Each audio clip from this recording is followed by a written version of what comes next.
get mine, but yeah, they're in the back seat.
Got enough cold drinks and ice and stuff? Good. Good. Thank you.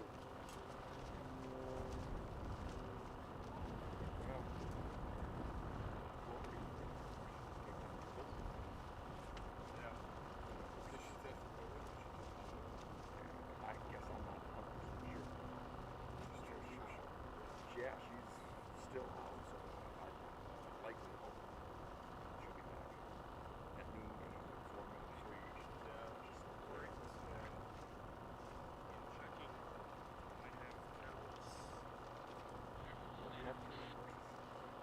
Just got told unlimited. This is the second time he's in Sportsman because the Rick is the senior contest director. Is it a she? Nick. Yeah, he's cold too. Yeah, I noticed he disappeared. So that's why Hector, he's going to be contest director 5 times in 6 rounds. So yeah, they just left it there like that.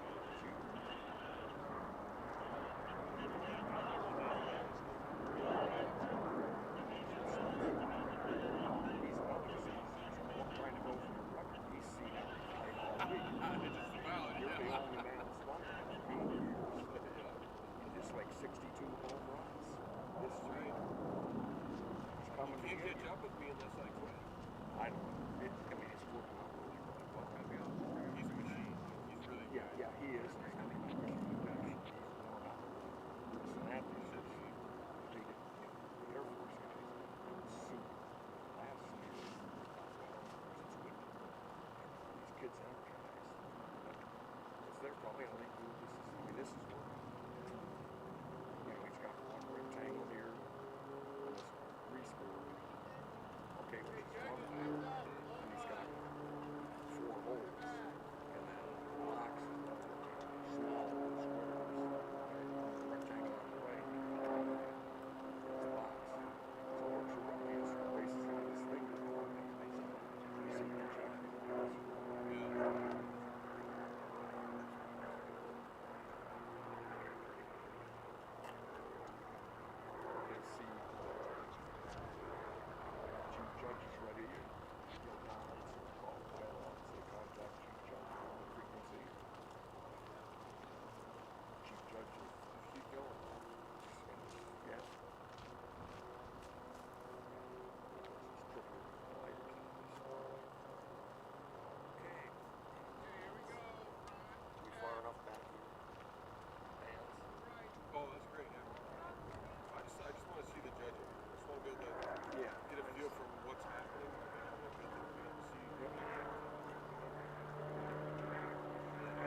have a order flight clipboard? No, they haven't given me one yet.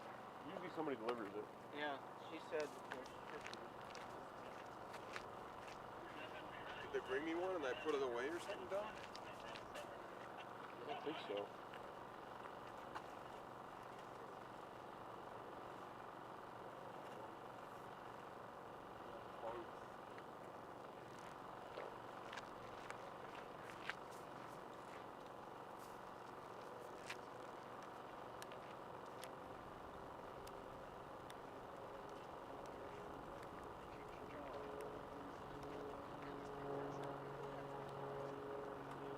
Yeah, this is great.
good to go, Jeff.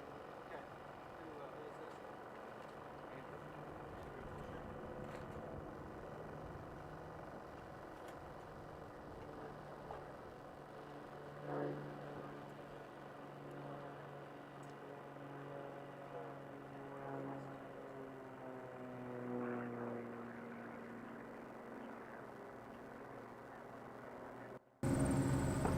I think we're good. I think we're good. Hey, good afternoon from the U.S. Nationals in Salina, Kansas. I'm Jeff Granger, and this is Jeff Petruccelli. Hey guys, we are starting out here with the primary. We have Andrew Fisher flying a Princess 2C at a UND. What? From Metro State, I think. Oh, I'm sorry, MSU. MSU, one of Dagmar's ducklings from Metro State in Denver. Whatever, he's in college, living his best life right now, and we're working. I'm not working, I'm retired.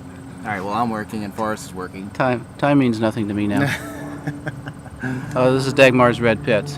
Yeah, and he's flying it really well. Yeah.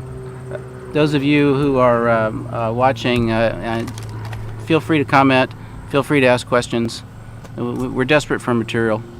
Desperate. Like we said, Jeff's retired and he's got nothing better to do than come to nationals and sit next to me eating peanut butter all over my hands and grossing him out. All right, we got an aerobatic turn here. Yeah. He's really flying this really hard. Mark says, I said MSG. That's what they put in your food. You don't put MSG in your food, do you? No. There's plenty of MSG that occurs naturally in your food. It's an amino acid, so it's everywhere. I'm not following you with that, Jeff. I'm not as smart as you. Well, that's what causes Chinese restaurant syndrome. Yeah. Monosodium glutamate. Why are you always hungry after you eat Chinese food? Is that why? I don't know. I think that's that chemical. I think because it doesn't have as much fat in it as traditional American foods. Fats and proteins really stay in your belly for a long time, take a long time to digest. That was a primary, correct? That was primary. It was Andrew Fisher. Really flew hard. Really liked the way he was flying. And he's in college. Gliders up. We're pulling up some of the, we had to switch judges' positions, so we're just catching up on paperwork here. Yeah. Do you have I don't have the sequences. Can you bring sequences up on your computer? Yeah, I told you, I'm not as smart as you. Well, So I'm trying. okay, it's on the IAC website, or I can drop them to you. How do you spell IAC? Just the way Primary gliders. just the way it sounds. Category is primary, so it's the exact same. Okay, that's right. The primary gliders fly the primary power Question sequence. is who? I think Cody and Blunt. All right. Sportsman power primary. Sportsman. So is it a glider primary or a glider sportsman right now? Glider primary. The primary gliders fly with power primary. Okay, One great. Category. Terrific.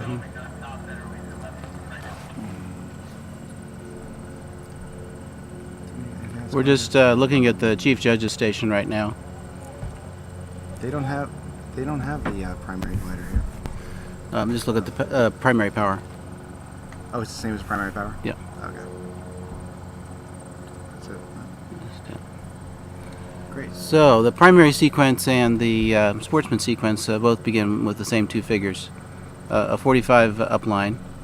Of course, in gliders, in the lower glider categories, the 45 upline is actually flown as a 30-degree line, and that gains altitude and loses airspeed in preparation for the second figure, which is a 1 1/4 turn spin. Yeah, with the sequence, it's definitely, you have to be mentally ready to get ready with the power after this 45 line. You want to show the judges the line, but a lot of times when you draw a long line as the airplane slows, you still have to show the trajectory of that line. And there's no rule, you can make it as long or short as you want. But I feel the longer you make it, the more time you're giving them to downgrade you. That's generally true. What if you were to cap off and immediately fall into the spin, though? What would happen then? What's that?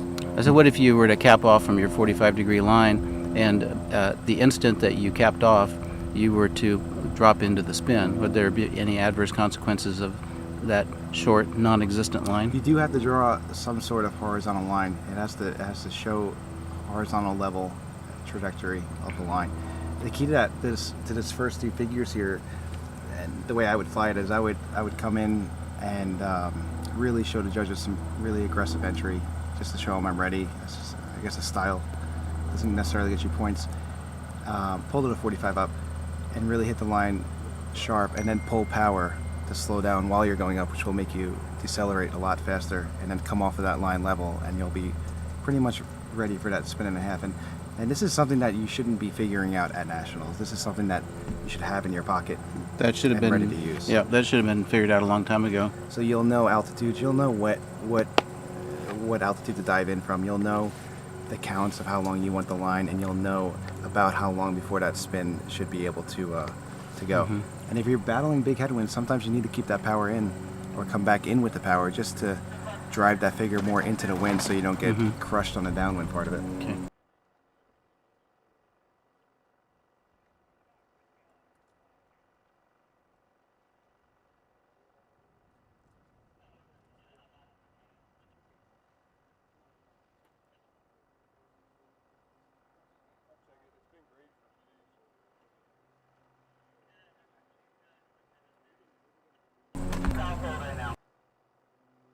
People listening. Yeah. Those of you out there listening, are you hearing us okay on the audio feed? And is the video good? Sound good. Sounds good. Okay. All right. Who's said the has the glider exited? Primary power is Karen, they said. Okay. Primary power, Kieran Vigiano.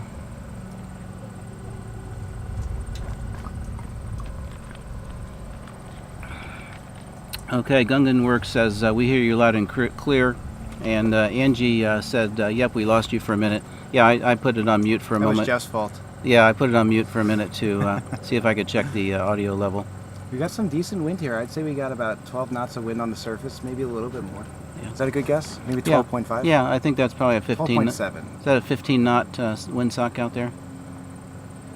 It's got Yeah. it's 1, 2, 3, 4, 5. Yeah, it's lifted out about halfway. But yeah, we got a decent surface wind. It looks like it's primarily X. I haven't seen any Y figures being flown yet up high, so we don't know what the wind is really doing up at altitude. But it's a fun sequence. A lot of great flying has been going on. Right now, let's see if we can pull up the standings. This is primary. Right now, the top 5 right now: Josh Feldman, Andrew Fisher, Nina Stewart, Morgan Katnick, Haley Brinson. Okay, there's a wing wag. Looks like Super Decathlon. And where is Kieran from?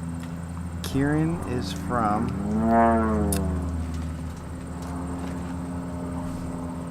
There's the 45 line and a cap off. Chapter 78. IUC Chapter 78. It looks like that would be the UND decathlon, I would guess, right? Yeah. I think it is. University of North Dakota.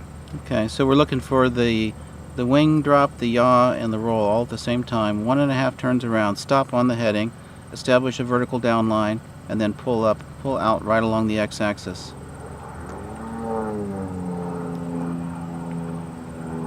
That airplane really shows nice against the blue sky. Yeah, I like red. Coming up for a Cuban here with a half roll on the 45 down. Really set the line nice there. That was a really nice figure. Yep, set the line, continue the line.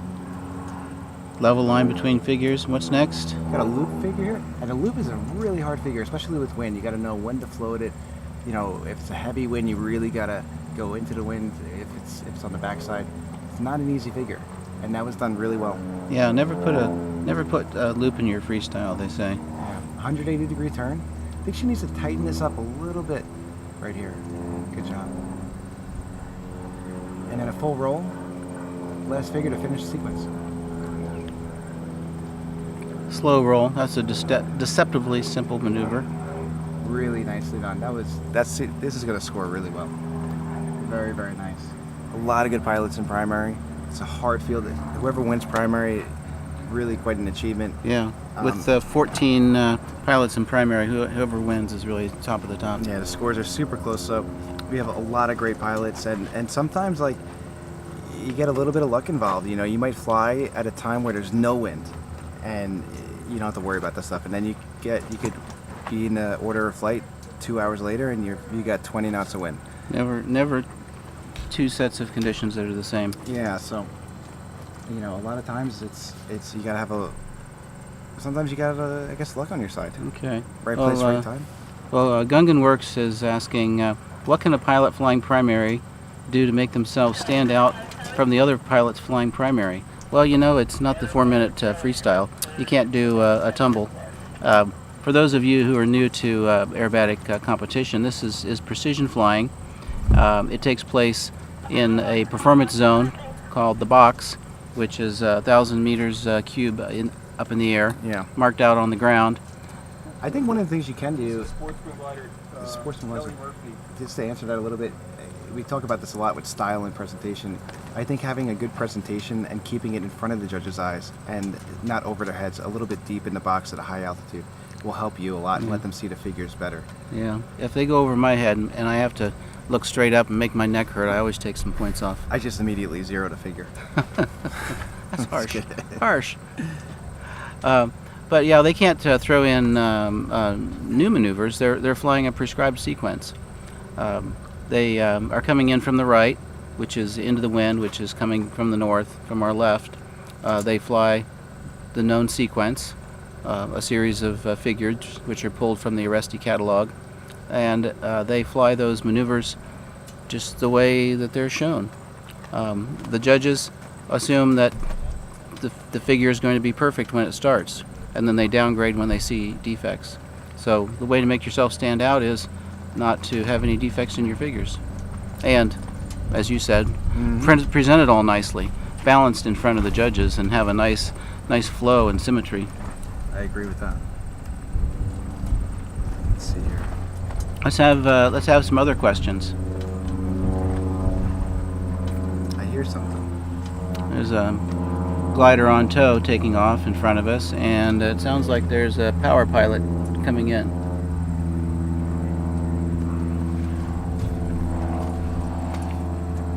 All right. Sportsman glider, I believe, right? Okay, from the judging line I hear off tow, and the glider has been towed up to the south end of the box onto a base leg, and when he has in position and altitude, he drops his tow line, turns left, and proceeds into the box. He needs to signal to the judges that he is starting, which is done traditionally by 3 wing dips. There's the wing dips. Very nice. Kelly Murphy. Kelly Murphy, flying a DG. So this is presumably from the Air Force Academy. The U.S. Air Force Academy cadets are here in their DG gliders. All right, looks like she's center box. And what's first? This is Sportsman glider, Yep. Did a 45 up. Now she's getting into her spin. It's a spin and a half. and a half, and Stop it right there. there's the stop Very and the nice. vertical line. After that, She's got a reverse Cuban, which is going to be a pull to 45 or 30 degrees and half roll.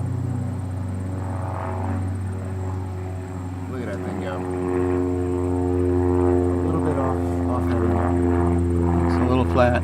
Looks like she was pretty flat before she started that. Very nicely done. And then after she got a slow roll. Really, really nice. She's really keeping it right in front of the judges. Really, really beautiful. Now, the powered pilots have to maintain a level line between figures, which they can do because they have a motor. The gliders just have to maintain a uniform line. Is this the quarter This is the quarter clover. clover? So a loop integrated with a roll on the upline, She's going to do a 90-degree turn here. Wow, keeping this really tight. She's going to get a good presentation score. bringing her back downwind. And then going for a pull, pull, pull, Humpty. Pull vertical, radius on the top, and back down to vertical. So this level. is a hesitation loop. The same pitch changes as a coronal loop, but flat sides. Yeah. Straight line up, straight line down. And going into a hammerhead. We've seen some of the gliders struggle with this because you got to hit that hammerhead and get the rudder in really early. This way you get the Yeah. momentum to it. And it looks like she did Yeah. that. Yeah, no prop wash over the tail, so they've got to get some yaw going. And she's kind of over on the back a little bit. And pull out level. And Going they into don't have the VNE, the never exceed velocity, the red line I velocity. thought that was just a suggestion. Suggestion? Yeah. I don't know. Well, what I mean is they have a VNE that's pretty low, so they can't draw these really super long lines. They've got to start their pull out. I thought you get extra points when you hit that, like when you hit the bell at a carnival. That was really some nice flying by Kelly. Yeah. The presentation was great, very condensed in front of the judges. Yeah. That should score well. Well, we've got a question here from Henry BK. It says, what's the historical reason the USAF flies gliders? I don't know if it's a historical thing so much as it is a economic thing. Outflies gliders? Why the Air Force Academy flies gliders? Is there I a believe that it's historical? because at that, when they're in, I'm probably way off here, but I think it relates to the age and the year they're in this college before they go into the powered aircraft, that they're only allowed to do gliders. Well, it's the Air Force Academy, and they buy multi-million-dollar jets. Why don't they just buy a lot of extras for the cadets? You know, that's a great question. And if I ever find myself in a presidential debate, that's the first thing I'm going to ask. Yeah. Well, Excuse me, Mr. Biden. how come I have a question for you. come our cadets aren't flying extra 330 SCs? They should. I don't want them to because they Well, beat me. But I know that in Europe traditionally they always started the pilots out in gliders because it teaches them to good stick and rudder skills. Absolutely. Without the added complexity of the engine or the dependence on the engine. Yeah. Teaches you to really fly. Flying a glider really teaches you how to fly a plane. And I think part of it's economic. I think that they're cadets. They want to get them involved in some competition flying, but they don't want to. but gliders are expensive. All airplanes are expensive. True that. And I was talking to one of the cadets who said several of their DGs are down for maintenance. What maintenance do they have? I think they had some hard landings. Oh, okay. But certainly a DG glider, it's not as expensive as going out and buying an extra. And you've got, the fuel costs and the maintenance costs with the engine. So I think that they're trying to teach them a simple, traditional style of stick and rudder flying. The Air Force Academy does have a power competition category, but it's precision flying. They fly Cross country. Yeah, cross countries and spot landings and pre-flight inspections and that sort of thing. At Andrea. Primary. Got it right here for you. Mm-hmm. First figure is a pull to 45 up, cap off, a spin and a half, followed by a Cuban with a half roll 45 down into a loop, 180 degree turn, and a slow roll. 6 figures. It's really hard with this many people in this contest, in this category, to win. It's such a small margin. And who is this, you said? Who is this, Foster? Forrest. Andrea? Okay. All right, well, here's... Back to primary. Oh, you said Sportsman. No, you said primary. Yeah, that's primary. Renee? Renee, okay. Renee.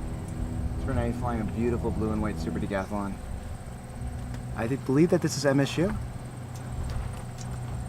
Yes, because UND has a red and a green decathlon. Really nice spin. Might have over-rotated that just a hair. Yeah, saw she stopped and went back a little bit to the... Going into a reverse Cuban. Really nice radius.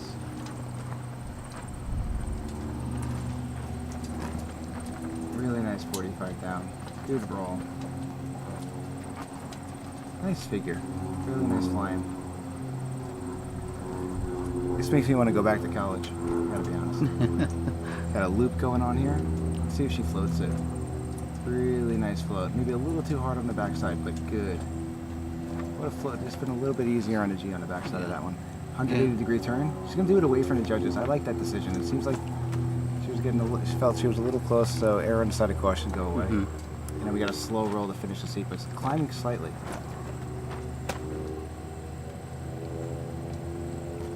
Look at her work that rudder. I love it. That is not easy to do. No, it takes a lot of footwork. When I was flying a Super D, my instructor was always made it seem like it was telling me to mix an ice cream, and I love ice cream.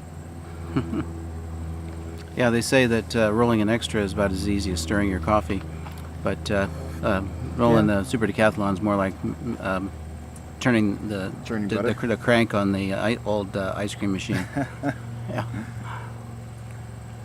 Yeah, so I hadn't flown a super decathlon for many, many years. You just bought one, right? Yeah, but I started trying to do some sportsman level aerobatics in it and found that it was much more difficult than I expected. That's why you got to go back to college. You got to go to UND or MSU. I don't know. I'm too You'd old be for like that. Rodney Dangerfield. Back to 4 years school. of 4 years of college, 4 years of medical school, 5 years of residency. So you could take up just do basket weaving and Dagmore's aerobatic team. Yeah. You got all the credits. Well, I wouldn't mind being affiliated with the collegiate team. I don't know that the colleges in the Wasatch Front of Salt Lake City would be interested in that. It's an expensive proposition, and we have dynamic driving forces like Dagmar Kress at Metro State and Michael Lentz at UND who've kept these programs going. Mm-hmm. But there are very few collegiate programs like that. It's nice though. I mean, there used to be they had two extra 300Ls. I called them the UPS extras. They were brown and white. They were at the University of Michigan, I believe. In fact, one of them they trained with down at Florida. Not sure if Patty Wexler still has it. The Michigan team switched to super decathlons, I believe. And then now Atlanta, I believe. There's a school down there. Are they getting some super Ds? And Eagle Sportsman, really quiet. They were not an affiliate, but they were a club where students of Embry-Riddle were able to join. And they had a PITS S2B, they had gliders, and the J3 Cup. Yeah, Embry-Riddle, an aeronautical university, would be ideal for a aerobatic team. We've got a discussion here from Gungan Works. It says, if you could have every pilot fly one aircraft type at least once, what would it be? 152 Aerobat. Why is that? Just because it's just legendary, and you don't see him a lot. I don't know. What would you pick? Well, initially I thought his question was if you could fly one aircraft yourself at least once, would it be? Oh, at least once. Yeah, I mean, I'd probably want gosh. to fly an F-16, but he says if you could have every pilot fly one aircraft type at least once, every pilot in the country, every pilot in the world be exposed. I would find the smallest plane and have Rob fly it. Have Rob Holland fly it Yeah, just because he's 8 feet tall, and that'd be fun. to see his head sticking out the top.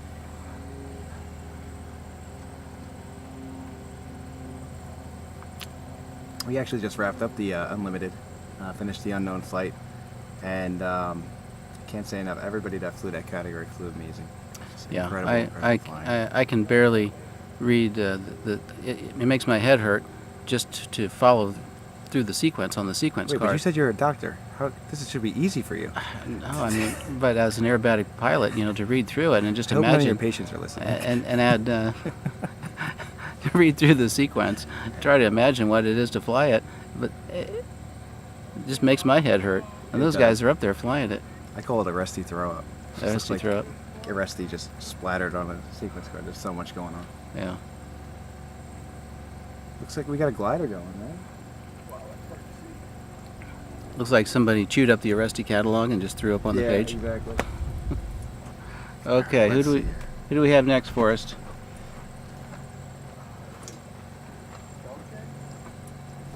you want to air? Do you have? Oh, you got On it. the list for glider sportsman, Glider Sportsman. flying a Fox.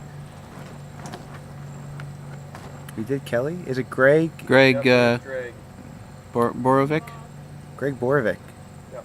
Okay, so he's flying an MDM Fox, one of only two MDM Foxes in this category. So the Fox is a specialty aerobatic glider.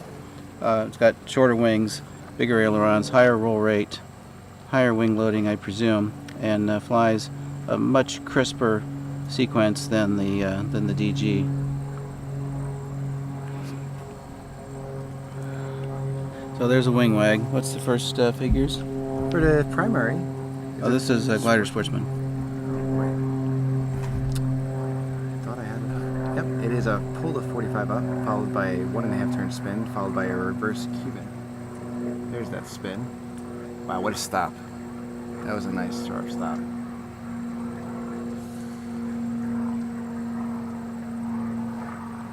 Okay, we've got Lori Penner. Pulling around the backside here, getting into a slow roll after this, and then into a quarter cloaker. So, Jeff, we've got Lori Penner chiming in on the chat line. She says, we need to speak up. I think that's just Lori being sick. Oh, okay. I'm just kidding. But fortunately, she has the bio sketches in front of her. We'll just make them up. And that Kelly is from Cape Cod, Mass, is a systems engineering major. He's a systems engineering major? Systems. I can't even spell that. A 90-degree turn here going into a pull Humpty. God, what an overachiever, right? Can't keep up. Okay, all right, what's next? It is a pull Humpty into a hammerhead and then a full loop.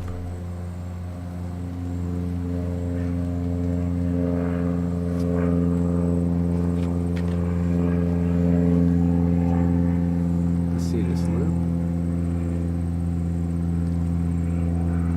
That was a really nicely flown hammerhead so far. Ooh, fell out of it. Oh no. Got it together though, he's back on track. That might not score that well. What happened? Fell out of the hammer? Yeah, and going into a loop. He's got plenty of speed. Really pulling it around. Nice float. It's a very nicely flown loop. And end of sequence. He's gonna wing rock. Very nice. Nice flying, Greg.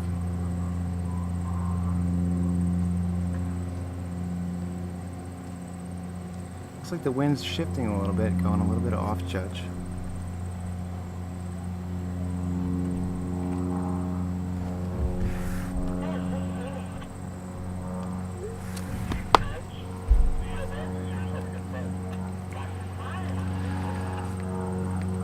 Who we got? Primary power, I heard. Mark says the Air Force uses gliders because they have the nicest chairs. What's that? I said Mark says the Air Force uses gliders because they have the nicest chairs, the nicest seats. You know, the other branches of the service call the Air Force the Chair Force. Oh. So you know when You should be a comedian. when the Navy gets money, they buy some ships, and when the Army gets money, they buy some tanks. When the Air Force gets some money, they build their golf course, and then they lobby Congress for some more money to build the runway, right? Something like a military runway. Alright, we got a pits coming in here. We got... Oh, that was right. That was it, right? Sportsman power? No, primary power. Oh, primary power. Yep. Hey, Haley. This is Haley Brinson. Haley Joe Brinson. Ah, yeah, she's one of Dagmar's kids. Okay, we got a 45 up. And that's going to be followed by a spin and a half into a Cuban with a half roll and 45 down. Really nice. Setting up for the spin here. Pulling the power back. You hear the pop, pop, pop. Very nice spin. Still spinning. Good. And stopping stop. it. Good vertical down. She's going to be going into a Cuban.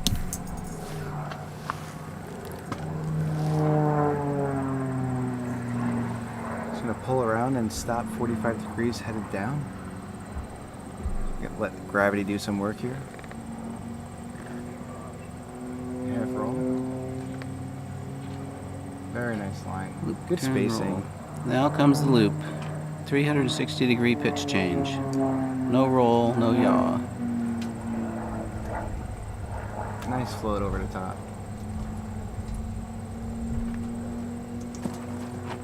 A little bit too hard on the backside, but very good figure. 180-degree turn. That was a nice entry to that turn. Yep. Bank it and yank it. And she's going to finish up here with a slow roll.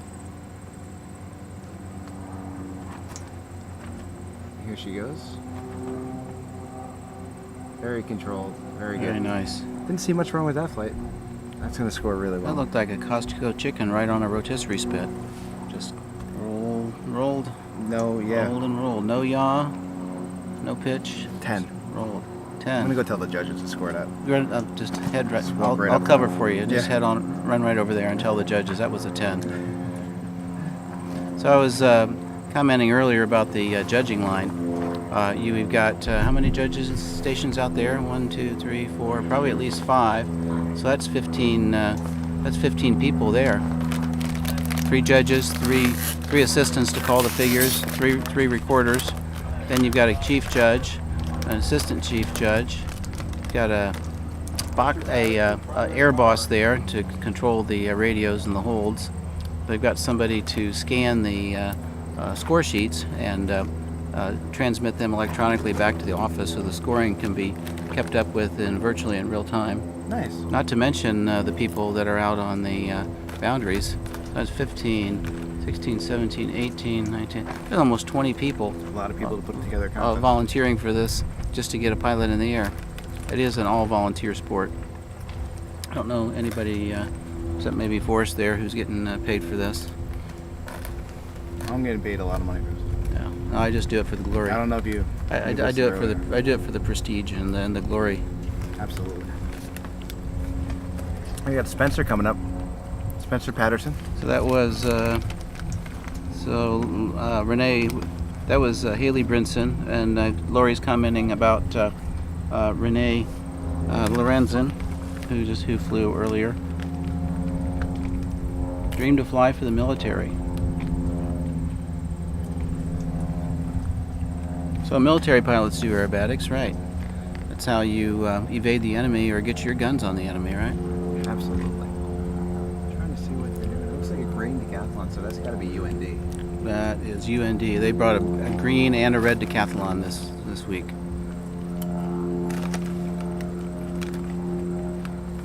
Beautiful day here in Salina.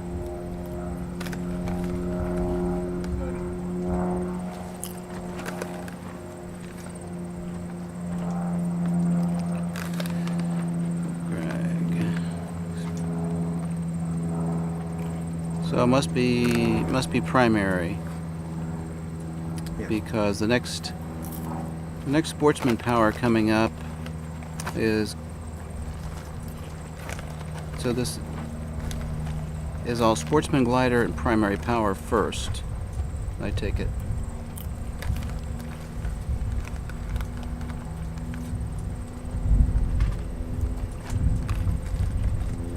Really looking out with the weather.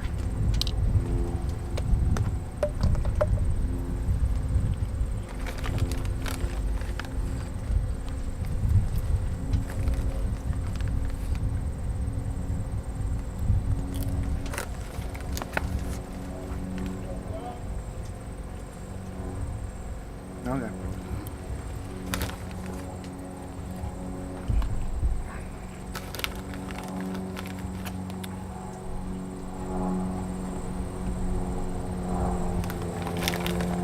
All right. So we got somebody in here. Still flying around the top of the box. Getting set up to enter.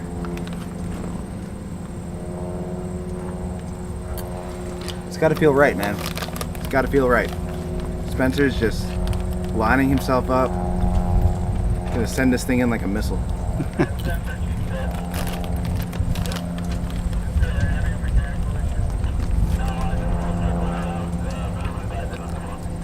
The contestants sometimes do take their time getting into the box. These lower category flights are in lower powered, lower speed airplanes, and the pilots are less experienced than in the upper categories, and they're expected to and encouraged to take their time and set themselves up for entry into the box. I like it. First figure he's going to be doing is pull 45 up and cap off level into a 1.5 turn spin. So I think he flew through the box without starting, came around, and is positioning again into the wind. All right, here he goes. Oh, he's coming in hot. He's coming in hot. Love it. This is the green UND, University of North Dakota decathlon. A little steep there. I'm liking it. Getting nice and slow, going into a 1.5 turn spin. Left turn. So the planes like to spin left. And stop. Nice stop, little ratchety, but good vertical down. Going into a Cuban, half Cuban.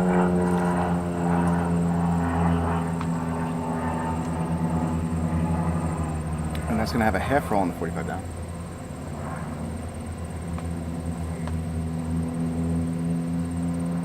Good 45. Good job, Spencer. And this is going into a loop, followed by a 180-degree turn, and then a full roll. So if you could leave some sort of marker, like a puff of smoke, where that loop started, the plane would come right back to it. Good float over the top. Nice and easy on the back. That was a really nice loop. And here's that 180-degree turn. 180 turn. So a turn doesn't seem like much of an aerobatic maneuver. What makes it aerobatic? Past 45 degrees of bank. Or 60 degrees of bank. And that requires, for level flight, that requires at least 2 Gs of load factor. That's right. See, that's why you're a doctor, and I'm not. Or a CFI. And a CFI. I'm an education junkie. I always like to get the next degree or the next credential. That is not me. I will openly admit that. No? No, I schools. I had a lot of fun at school. I went away to school. Yeah. College. Where'd you go to college? I went to Quinnipiac. Quinnipiac, and is that in Wisconsin? Connecticut. Connecticut. Okay. And I'm gonna be applying to UND or MSU, I think. Oh, what was your degree Telling in? my wife and my 2 kids, Daddy's got to go learn because Jeff Granger says to keep getting a degree. Keep getting another degree. What was your degree in? I was a Bachelor of Science. Bachelor of Science in Business Administration. Okay. So. I went to Purdue University. Oh, cool. In West Lafayette, Indiana. Although I grew up in Ohio, I ended up at Purdue because I wanted to study engineering, but also wanted to go to medical school. And Purdue had a good pre-medical engineering program. And I also figured if it was good enough for Neil Armstrong, it was good enough for me. I agree with that. Well, you believe that they landed on the moon then? I do. I do too. Forrest doesn't. Forrest believes that we did not land on the moon. He will openly tell you all that. It was a fake.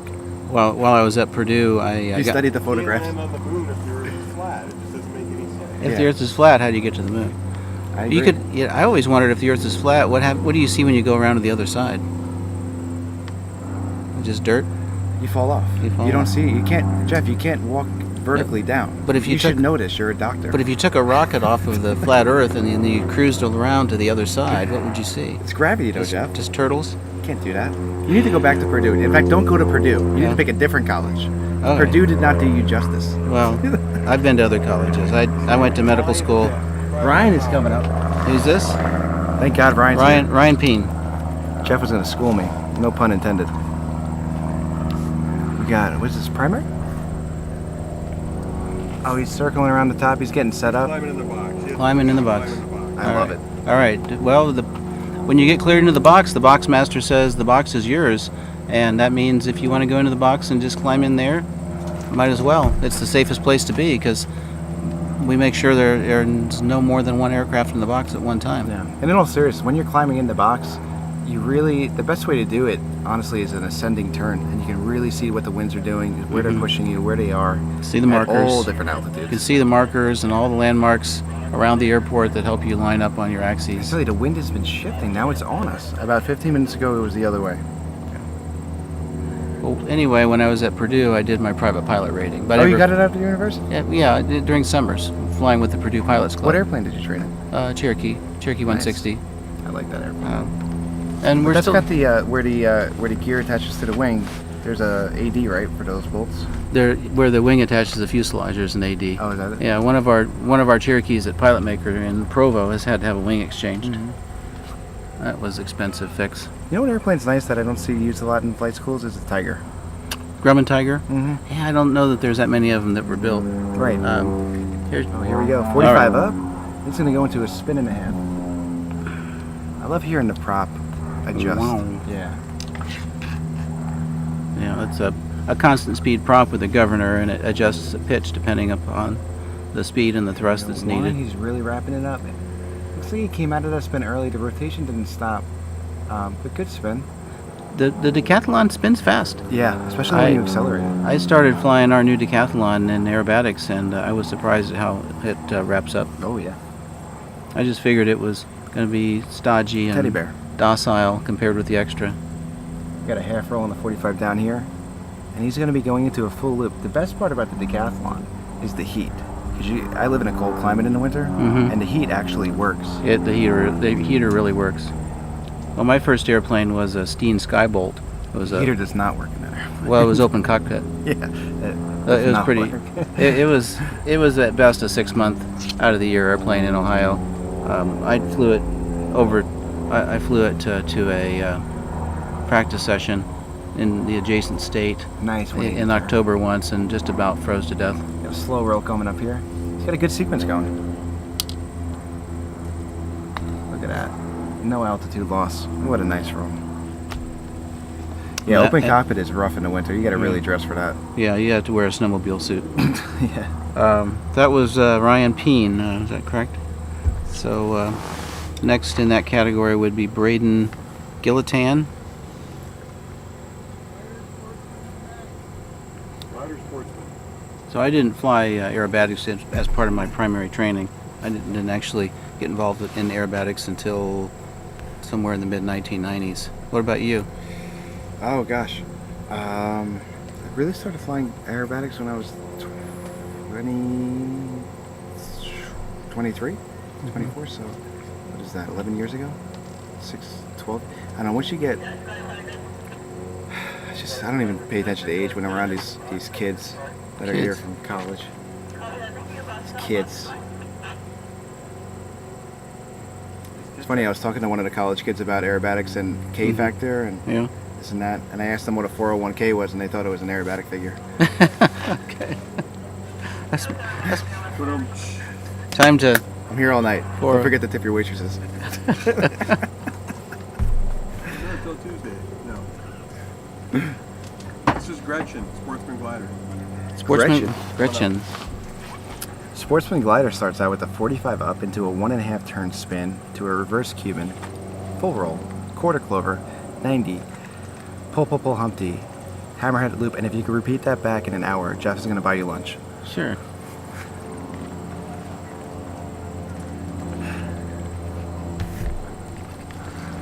Give me that again.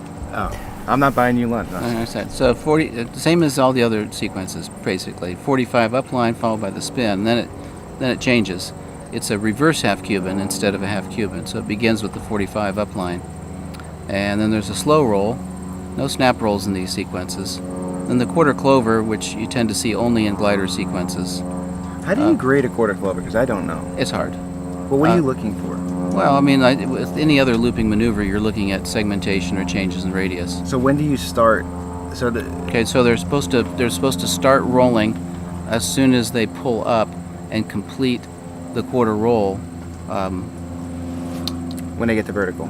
Only when they get to vertical. I got you. So it has to be very smooth and continuous. Very cool. And then the second half is graded is just the same as the The loop. looping figure. Yeah. So And it has to begin and end at the same altitude. and heading. The loop has to be a continuous radius. The heading change on the first part should be slow and continuous, and then no heading change on the second half. Love it. All right, so 45 up. How high do you think they are right now? AGL, about 3,000 probably. Okay. Here's that cap off. I wonder if when you spin the glider, because you have to have airflow to make these things, maneuver, obviously. Yeah. Do you wait for it to buff it, or do you have to force it into that spin? The gliders, I don't know.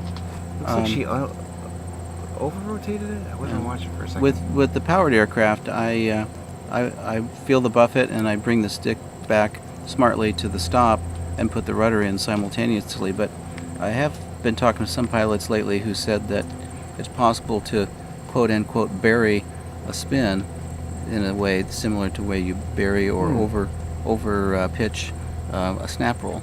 And I'll have to start experimenting with that. Yeah, very nice full roll here. It's just gonna go into that quarter clover. Flies her. She flies her. Yeah, in terms of Sportsman glider, this is Oh, looks cool. This is Knox.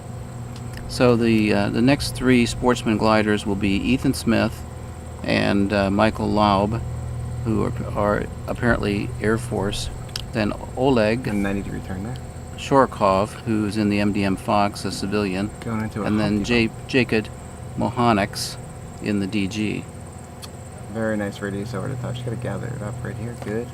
Nice vertical down. That was a really nicely flown figure. Into a hammerhead.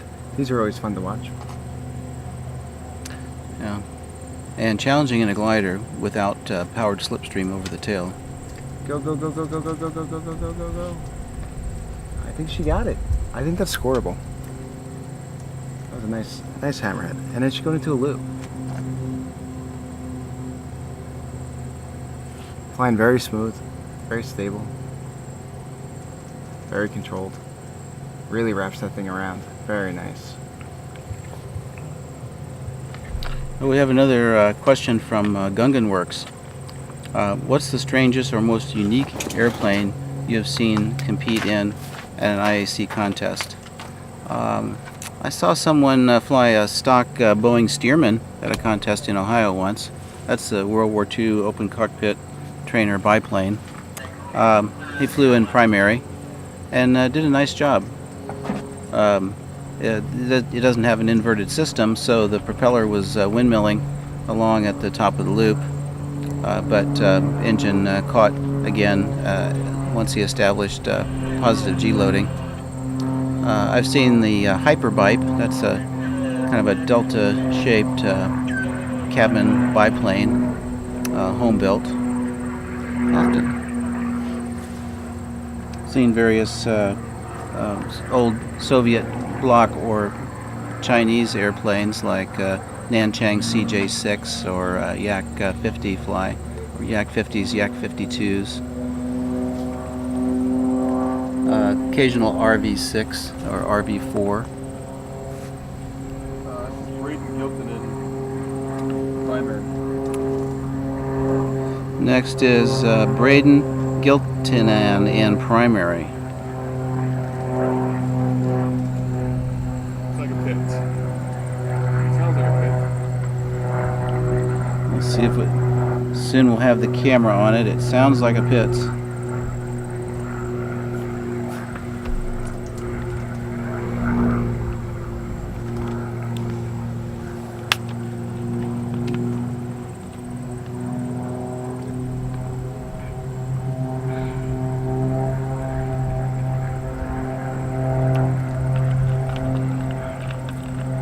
Let's have some more questions for discussion.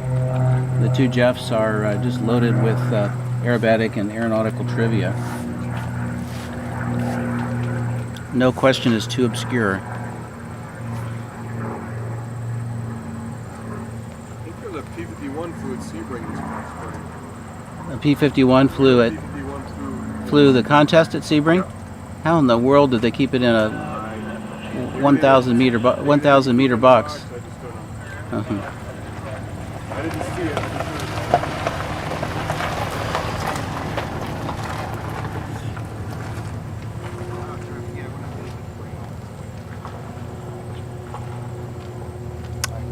Here's a question. What is the most underrated aerobatic airplane? Sorry about that. No problem. All right. What are we up to? This is Braden. Braden Giltinan. Giltinan. Is that a Pitts? Looks like a Pitts SUC. Yeah, that would be Dagmar's plane from MSU. Going into a 1.5 turn spin. Very nice.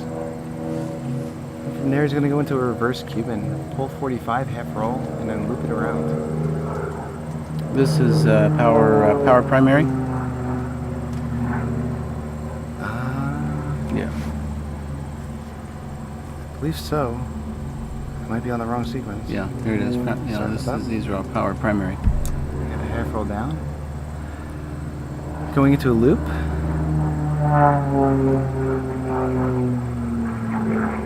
plane sounds beautiful. He's really flying it smooth. And from there, he's going to go 180-degree turn to a full roll.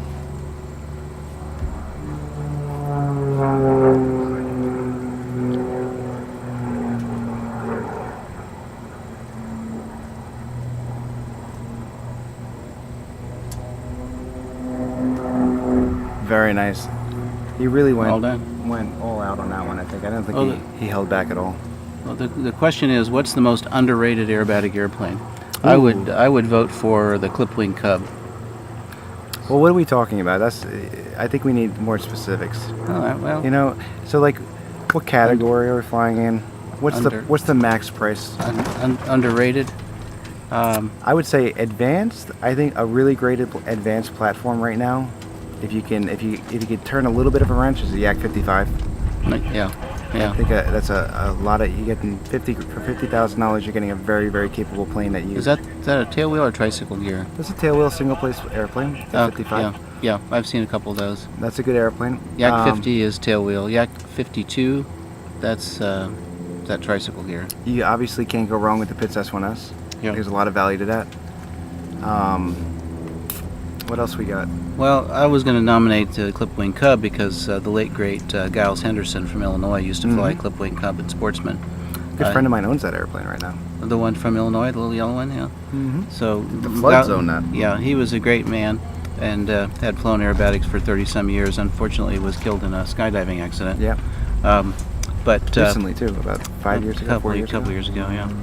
I don't know if it even had a complete inverted system. I think he just had some sort of pressure carburetor on it. Up there, cap off. But he would routinely beat people flying extras, flying his little Clipwing Cub in Sportsman, because I love he it. flew beautiful, perfect little figures. And they were short, so you didn't have time to judge them. Yeah, and it all took place in 1.5 this turn little spin there. postage stamp sized piece of the sky. Yeah. Little over rotated on that spin, but they This fixed is it. a decathlon. This Morgan? Morgan Katnick. Morgan's flying here. Beautiful yellow and blue decathlon. Coming over the backside here to a Cuban. I thought it was named after Mark Cuban, the Mark NBA. Cuban? No. That's one, but it's obviously No. not. No. Half roll. She No. really held the line good here.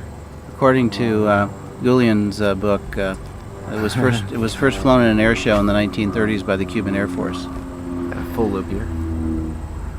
See if she floats it. She's floating it great. Really nice float. No flat spots. And the trick is not to pinch it on the back.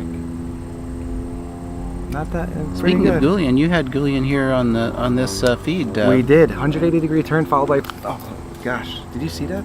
A fly that? just flew in my ear. 180. Ow. 180-degree turn followed by full roll. Yeah, we had the Don here. Don Goulian was live, and we had David Martin. Yeah. Oh yeah, David Martin. I didn't see him. David Martin here, and my life is complete. I mean, It made your life. I don't even, my kids can do whatever at this point. Yeah. My wife can remarry. Well, I'm done. I had a chance to chat with Mike a little bit yesterday. I had not seen him for many, many years. He used to fly our Ohio contest when he was first starting out. Yeah.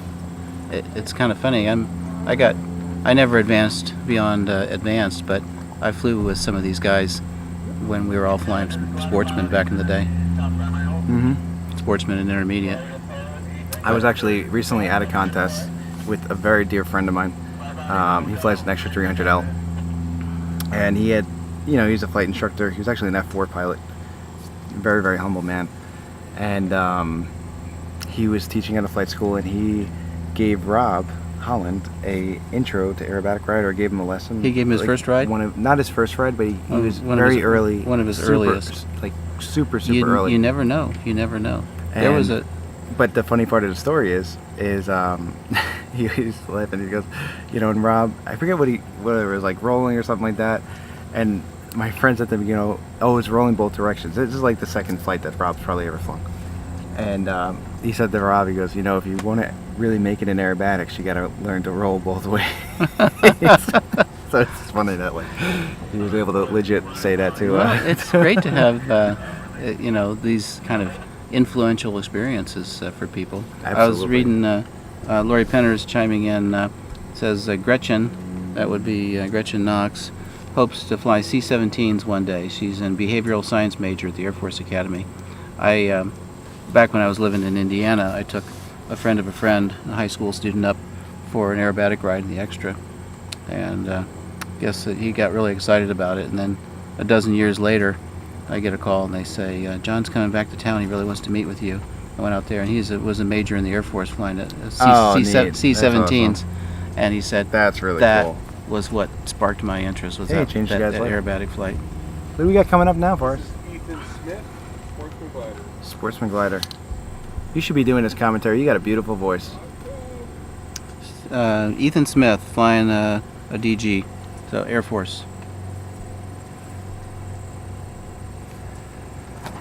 Alrighty, Gungan off Works to- says, "What's the best aerobatic advice anybody ever gave you?"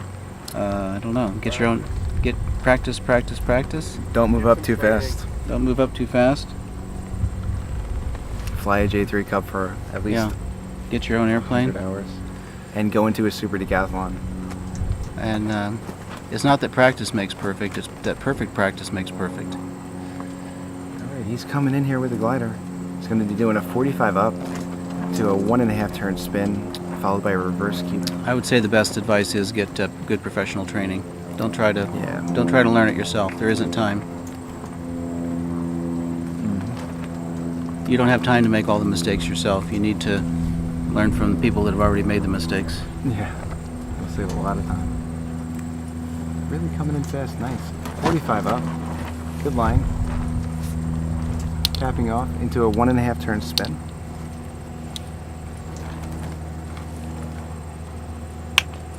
There is half, one, and a half. Very nice stop. From here he's going to a reverse Cuban. How do you stop a spin? Opposite rudder. Opposite rudder. Switch your feet. I'm nervous answering because you're a flight instructor. I don't want to get it wrong.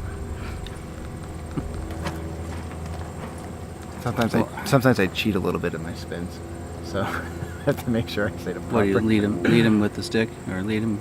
I don't know. I just black out every time. Not literally. Now, hold on one second here. We got a full roll into a quarter clover. Just different techniques to try to slow the rotation down and, find your mark and get as much airflow over the controls as possible to make it an effective stop. Clover, that was a really cool figure. That's the quarter clover. Got a 90-degree turn coming. He's probably going to do his left Yeah, got to turn downwind. and then into a Humpty Bump. Pull, Yeah. pull. It's got to turn downwind because that's what the card says. If you fly the wrong direction on the And you can see all these sequences axis back and forth. on IAC. Sorry to interrupt you. Yeah. On IAC.org. Yes, go to IAC.org and see our IAC website, and you can look at these sequences. Yeah. What tab do they look at?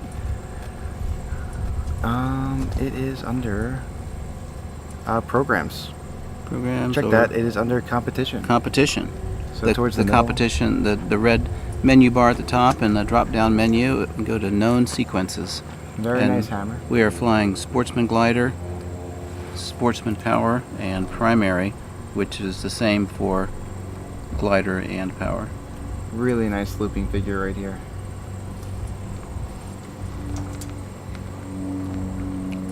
And that's the end of the That's sequence. There are the wing rocks. Nice flight. Gliders is just so peaceful. So peaceful. Have you done glider aerobatics? No, I haven't. In fact, I've never flown in a glider. I brought these from home. I'll fix this later. Never flown a glider? Never flown a glider. Well, I'd flown in a glider just recreationally, a couple times over the years. Is it but odd the first time you go in a glider because it's so quiet? Yeah, it's quiet. You really hear the slipstream. Also, they tend to be fairly snug. Oh, really? Yeah, and it's weird being towed up, being that close to another airplane. But earlier this year, I decided I wanted to really upgrade my glider judging skills. So I went down to Estrella, Arizona, and judged the entire glider national contest. Really? And afterwards, Shad Colson took me up. Shad is competing here. Was he in advance? Yeah. Was it Shad? Shad. Yeah, Shad. he flew really well. He took me up and we did a little glider aerobatic routine. I found it very enjoyable. Get some pictures to document. It's a little strange not having a propeller out there. It is. No go-around available. No. They don't have a throttle, but you do have the speed brakes, which allows you to basically throttle your landing approach.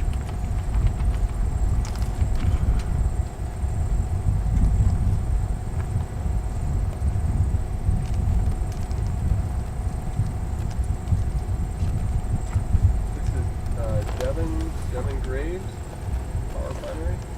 Devin Graves, power primary. All right. Evan or Devin? Devin. Sportsman glider, powered. Got a Super D. Oh, here it is. Yeah, here it is. Diving Devin, in. Devin Graves. All right. 45 up. Tell you, these UND and MSU kids are making us old people look bad. Flying really well. 1.5 turn spin. Good entry. Mike Lentz teaches at UND. Ooh, way over rotated. Ah, gosh, just got away. Got away. But he fixed it back on heading, way ahead of the airplane. Got a Cuban coming. Yeah, sometimes these spins, they just rotate so fast, and you know, you got so much nerves going on with nationals, and you're super pumped. But plane's flying really great again. Great figure right there. Going into a loop. CV floats it. Oh, nice. It's almost cheating when you have an instructor like Mike Lentz, right? He's just so good. Nice loop. 180-degree turn and a slow roll. He's doing it to the judges. Should score well for presentation. Lori says the best aerobatic advice she ever got was don't stop trying after the first time out. It will get easier. Yeah. What happens if it doesn't get easier? Like for me, it just hasn't gotten easier. What I say is if at first you don't succeed, maybe skydiving's not for you after all. I know the wing rocks. Or if at first you don't succeed, try again, and then give up. There's no point in being an idiot. I love green on an airplane. That was a beautiful airplane. And that was who just flew? Devin Graves. Devin Graves. Very nice flying. Green? No, I would never buy a green airplane. Airplanes should be red or yellow or blue. Oh yeah, you had red. Okay. No, That's a little biased, Jeff. my extra is red, white, and blue, and my Super D is red and white. Why do you yellow? I like yellow too. Yellow is a happy color. It is. And But- blue is a calming color. Blue is a good color. Blue is a soothing color. Yes. What is green? Like sickness? No, green is fine. I mean, you know, you can have a green sofa, you know, or something, but I would never have a green airplane. You know my airplane's green, Jeff. It is. And you're making me feel really No, terrible I didn't. about my I decision. didn't know that. So did Mike Goulian. Mike Goulian hates green on an airplane, and he made me feel just as bad as you. You know what? You should. You know, I'm quitting. You should have an airplane that's whatever color you want. I'm talking to management. At it. Lori Forrest, says. Where's HR? Who's head of HR in the IAC? We have that department. Judges break. Okay, so Morgan Katnick is a student at MSU Denver in aviation and aerospace science with a professional flight officer concentration. So she's going to be a professional pilot. That's neat. That's a great career. There's always ups and downs in the hiring. Right now, the aviation hiring cycle is such that pilots are being snatched up pretty quickly. They may go into a slump again someday, but it seems like it always comes back. Looks like the wind's picking up here quite a bit. I thought long and hard about being a professional pilot and ultimately decided on medicine as a career and aviation as a sideline. It's a good decision. Because you got to keep it fun, right? You don't want to... Sometimes it's... Yeah, I wanted the aviation part of it to be fun. Yeah. You can be a professional surgeon and an amateur aviator, but you can't be a professional aviator and an amateur surgeon. So No. I had to pick one or the other. It's got to be cool to operate on people, too. It's challenging and rewarding. Do you hate shows like ER and Grey's Anatomy? You know, ER was a good show. Is that because you're a George Clooney fan? No, because I trained in Chicago, and Oh, cool. my sister did also. ER was set at Cook County Hospital in Chicago, which was where my sister trained in general surgery. And when I was a student, I spent some time with her there, and I thought it was very well done and very realistic. Grey's Anatomy kind of disappointed me early on. It devolved into a soap opera. Not a Meredith Grey fan. No. I agree. I'm just not. It's very repetitive. I can tell you as a Once they killed McDreamy, yeah, and then I was done. I can tell you that No more. as a former surgical educator, that that kind of hanky-panky between residents and faculty would never happen. Never. Never. And I was told, we're at an aerobatic competition, but we have to discuss this because I don't know if there's any truth to this. When you're in an ER, the lights are actually all off, and there's just lights on the patient, right? It depends on the setting. Usually, most areas are brightly lit, and if you go into a trauma or resuscitation room, they have big overhead lights that can be spotted like an operating room.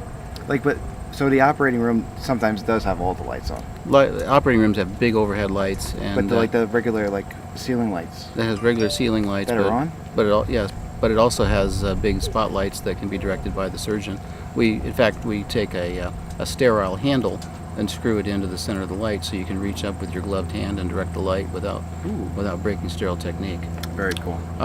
One situation though where you turn the lights down low is when you're doing endoscopic surgery, like using a telescope in the belly or in the joint, and you're looking at the monitor, the video screen. Fascinating. It's helpful to have the room lights dimmed somewhat. I like it. I couldn't handle that pressure.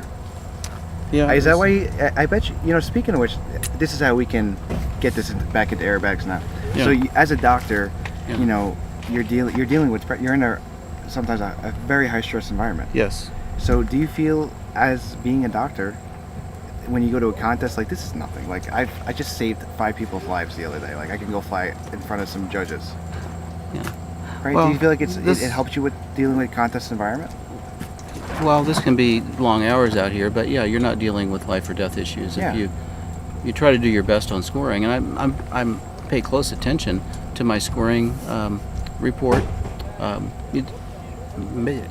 For the benefits of our listeners, our viewers, the pilots are going to get a score, and there's going to be a ranking, and they're going to pass out some medals and trophies.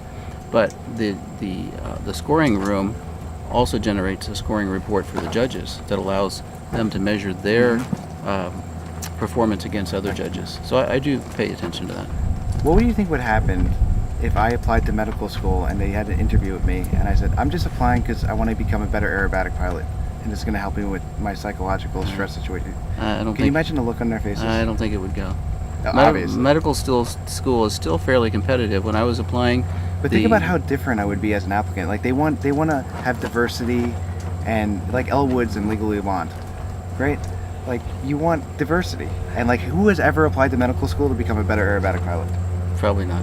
No, but there is some truth to it. They do look for a good gender mix, and the gender mix in medical schools is now close to 1-to-1 male to female, and they look for people with different backgrounds, different ethnicities, and different life histories. Absolutely. They do all have to have, a bachelor's degree and have a good GPA and have scored well on the medical college admission test. That would be really interesting. I mean, I would procrastinate this till my last day, but to find out throughout aerobatic competition, the doctors that have flown unknowns and if they did better in the known than the unknown. My bet is they probably did better in the unknown. Okay, Henry BK says, when I've tried to explain to my patients about AAAs, I cite the episode where the cleaning lady who had been a surgeon in Poland does an open laparotomy and grabs the AAA, so common. So there must have been an ER episode where the cleaning lady had come over from Poland with having trained as a vascular surgeon, but was unable to get a job in the U.S. So she was a cleaning lady in the ER. Oh, nice. And she saved somebody's life. Yeah. That's one way to get your medical license. Yeah, well, it's unfortunate that people come from overseas that have excellent medical training back in their own country, but they're not able to get credentialed in the U.S. necessarily. Mm-hmm. Credentialing standards are very high. So we're on a break right now.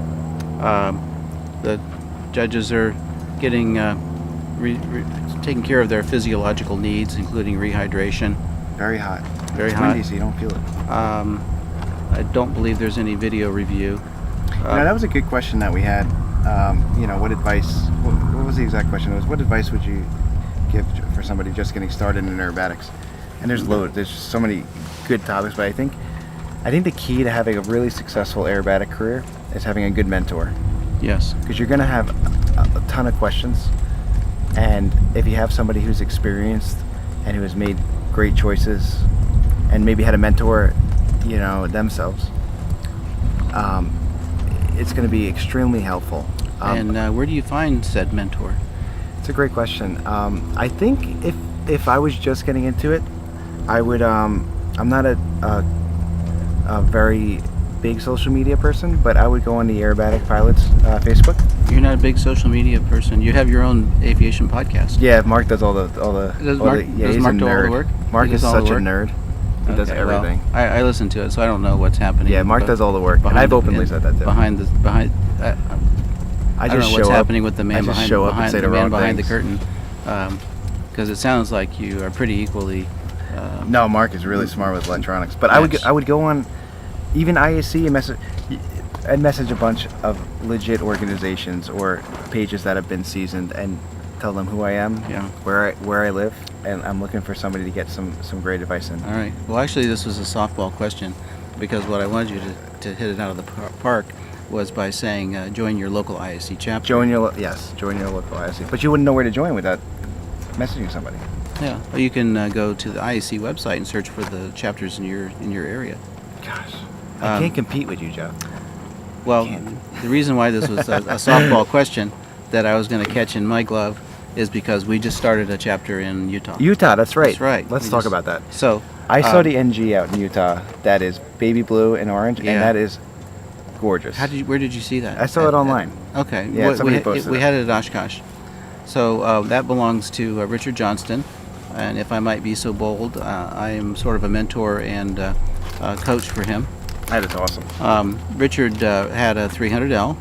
In fact, it was leased to our flight school for a time before I brought mine out. Then he had a 330 LT, Very nice. and then he just acquired the beautiful NG around the first of the year. And we've flown that many times. How and different is the NG from, say, any L, LX, LP, LT, LA, B, C, D? I mean, it flies and feels like an extra. I mean, Right. Is it they very just quiet? have. It is extremely much quieter, Wow. much smoother, and quieter, and less drafty than any extra that I've flown, because it's all composite, and the interior of the airplane is all basically like a bathtub. Very cool. You can drop your keys and not lose them forever. My airplane, you don't dare drop anything because it'll go into the seat and then it'll end up back in the tail, Yeah. where it could interfere with the flight Absolutely. controls.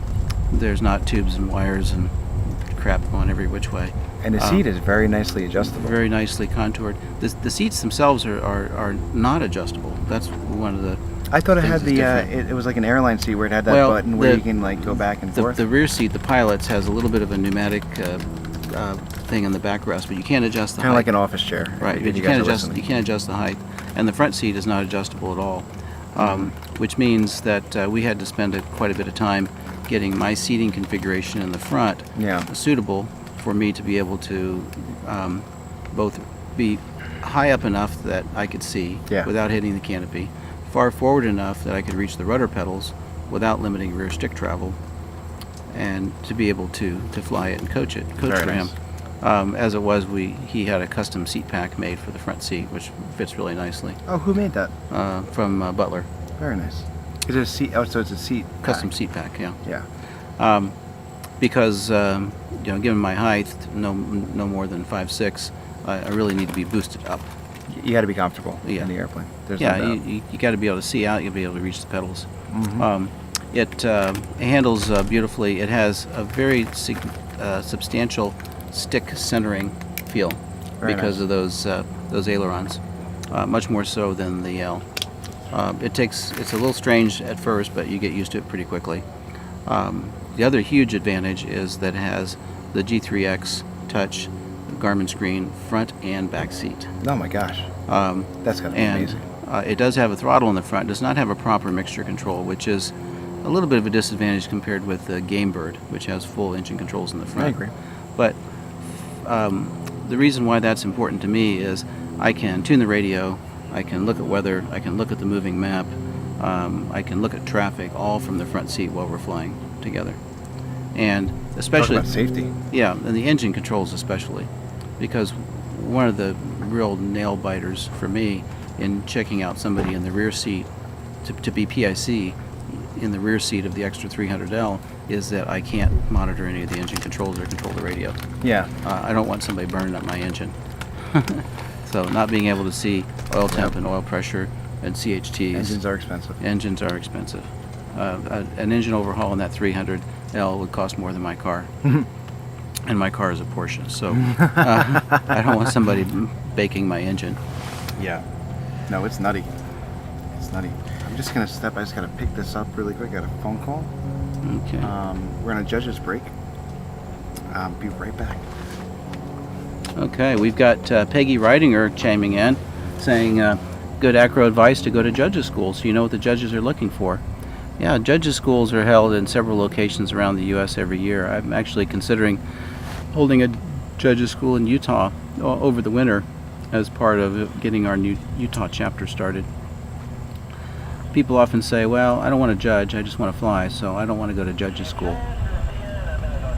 You should certainly go. Judges' school is maybe a misnomer. You should call it contest school or competition school, because it's just as important for the competitors as it is for the judges. There's no point in spending a lot of money in an airplane and spending a lot of time training, going to a contest and coming back with bad scores because you don't know what the judging criteria are. They're not obvious, but they are carefully spelled out in the contest rule book. Tien Lu is Next our up, primary in the pits. next up is Tien Lu, power primary in a pits.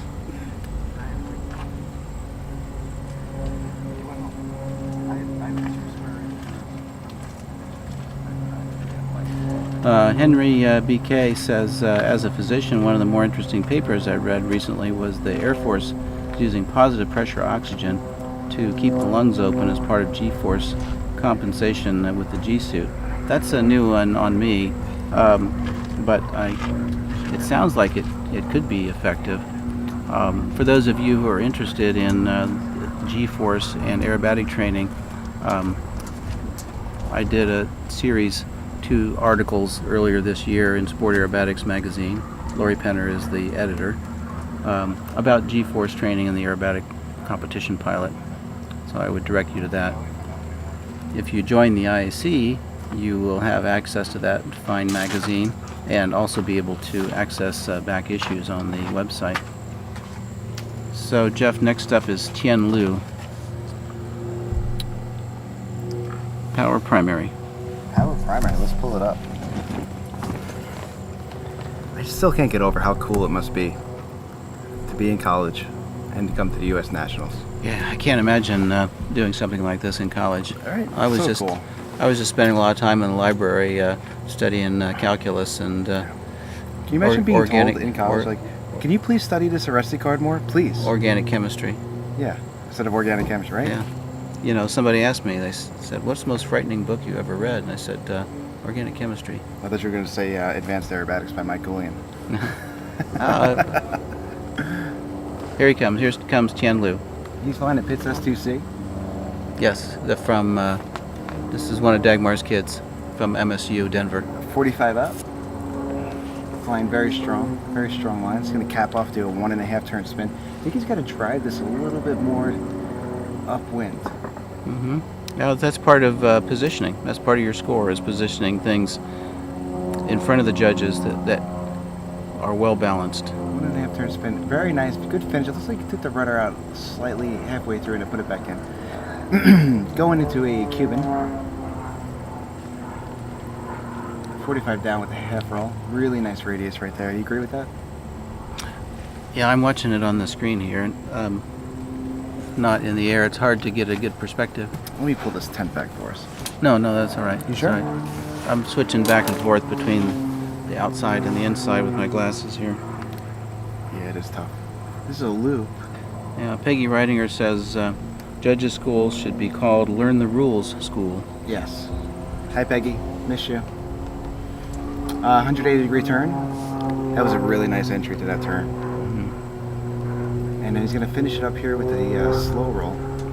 Could have made that radius a lot tighter because he's kind of encroaching a little bit on the front boundary. A little tough to judge. And then full roll. I think if he would have extended after the loop a little bit more upwind and then done that turn, he would have been able to put that roll center box. Yeah. Always chance to make a little improvement. Yeah, totally. But very, very solid. I mean, we're nitpicking here. Very solid. And you have to do that when you have so many good pilots in one category. That's right. Just Somebody comes asked. down to, like- Somebody asked earlier. So how do you make yourself stand out in primary? You can't do different figures. No. All you can do is do the figures really, really well, and then do the presentation Absolutely. really well. Absolutely. Well, this piece of pavement we're sitting on, Jeff, goes back to the Cold War. Really? Yeah. Well, this airport. B-29s, right? Well, B-17s, B-29s, B-36s, and B-47s. Wow. Yeah, these runways here used to be a Strategic Air Command base. The runways are 300 feet wide and 12,000 feet long to handle the big bombers at the Oh time. my gosh. And the pavement is 36 inches thick, with reinforced with steel. That's incredible. So it's still here, 60 years later. of course. It probably will be here at that. It probably outlast the pyramids. Unbelievable. That was a really strong flight. I enjoyed that flight. Yeah. So when did you get out? When did you get out here to Nationals? About a week ago. Oh, very nice. Yeah.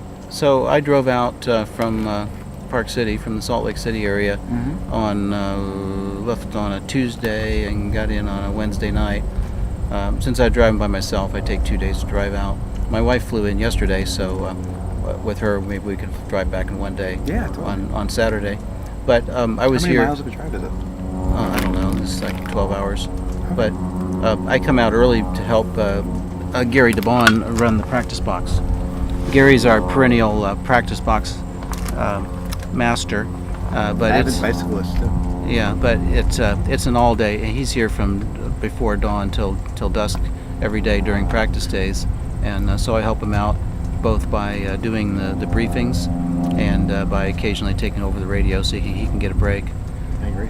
The contestants come in several days early to get practice, oftentimes with a coach or a mentor or coaching each other. And who's this? This is Michael. Glider. Michael Laub. Michael Laub in a DG, Air Force. You got some wing rocks going. Air Force cadet. He's going to do a 45 up, and then he's going to go into a 1.5 turn spin, followed by a reverse Cuban. There's the 45 cap. I love watching these gliders spin because they really start rotating fast. And here it goes. Boom. Slowed that down nice. Auto rotation. I didn't see anything wrong with that. No. That was a nice spin. Reverse Cuban, 45 or 30 degrees up. Can you go to 45 in a glider, or is it only 30 degrees on a 45? Or on a... They go to 45 in advanced and unlimited. Okay. Half roll. Stayed on heading. We've seen a lot of people kind of go off heading during that half roll. Yeah. Very good heading. This is Well, coming... there's so much adverse yaw in a glider with those long wings. It's Yeah. very hard to stay on heading. He's really... I'm liking this flight a lot. Very smooth. He's got a really nice slow roll. Again, great heading. This... Drop Yeah. the nose a little bit towards the end. there. Descending a little bit. And Yeah, they're no, allowed they to. they can descend during the roll. They just can't change the line. And we got a quarter clover. A little pinched on the backside, it seems. And then a 90-degree turn. He's going to go left bank. And then yank it around. That's beautiful. And after this, he's going to do a pull, pull, pull Humpty. So pull vertical, and then a radius, like a looping figure across the top to get back down to vertical down. Hmm. These are fun maneuvers, and I use these a lot with the students to help them learn how to catch and hold a vertical line. Now we have a hammerhead coming up, and this is I'd say this is the hardest figure to sequence for these people. In the gliders, certainly. Yeah. See how early.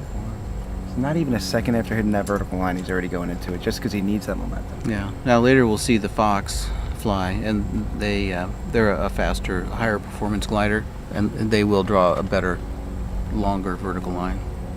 And I think he's going to drive this. Yeah. He's looking He for center box. Yeah, should put this right in front of the judges. Could have drove it a little bit more. But nice figure. Little float. Could have floated slightly a little bit more. But we're nitpicking here. Very nice. That was a good sequence. Very nice sequence, Michael. Okay. Well, we haven't had any trivia questions for a while. Let's solicit some more. Ask I us like the anything. questions. You can ask aerobatic questions. You can ask orthopedic questions. You can I love ask food. You can ask culinary questions. Any type of food. I'm a fast food connoisseur. What are your what style are your restaurants? We do coffee, and lattes and espressos. Oh. Doing a lot of pumpkin spice right now. Oh, it's pumpkin spice. It's pumpkin spice season, My isn't it? clothes reek of pumpkin spice. Mm-hmm. And then we do all different breakfasts. You know, breakfast platters, breakfast burritos, breakfast quesadillas. All right, I love and then breakfast. we do lunch and salads, and it's so hard to stay in shape working there. 'Cause I do like our food. What are the good restaurants here in Salina? We went to a steakhouse. The name evades me right now, but I did see a ramen place that I did want to try. Okay. Did you go to Tucson Steakhouse? Tucson's. How about And then ramen koi ramen is excellent. That's where I want to go tonight. how about Yaya's Bistro? Have you been down there? Sounds delicious, though. Yeah, I went there What kind with. of food is that? It's it's nominally Greek, but it's kind of We should European. just go right now and stop commentating. Yeah, I'm well, I was starting gonna to get hungry. I was gonna take the wife there tonight. Okay, here comes Oleg in the I went box. there with Dagmar and Duncan a couple Nice. nights ago. Oleg Yep. Shirokov. Shirokov? Did I pronounce that Yeah, right? he's in Oleg. Oleg. Oh, I don't know It's the just last Oleg. name, Oh. Yeah, Oleg's a good kid. He was one of my judges' assistants at Estrella earlier this year, and he's flying the Fox. So we're gonna see some Foxy figures here. Oh, I get it. You get it? That's a call out to Susan Bell. Oh, where is Susan Bell? She's not at Nationals this year. No, she just got done running the Redlands contest. She's probably pretty busy. She's got a new 330 SC, Yes. yeah, She's like and she sold her little pink and blue mid-wing to Kate Volkova up at Seattle. Oh, very She- cool. we're hoping to see Kate at some contests soon. Very nice. That's So a here beautiful comes the airplane. Fox. Call the figures for us. You got it. First figure is going to be a 45 up, followed by a 1.5 turn spin. I don't know where it is. Where is he? Is he on base leg? He's on final. Oh, I see him. He's coming. Oh, he's on final now. All right. So yeah, 45 up. He's going to cap off and do a 1.5 turn spin to head back downwind into a reverse Cuban.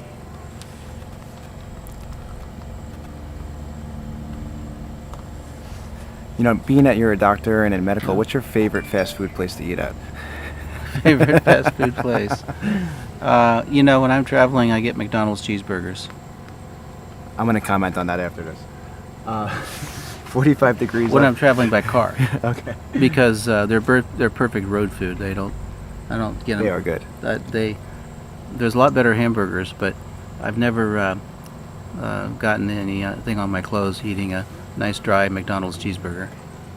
All right. A little bit close to the judges, but it's still visible. 45 up.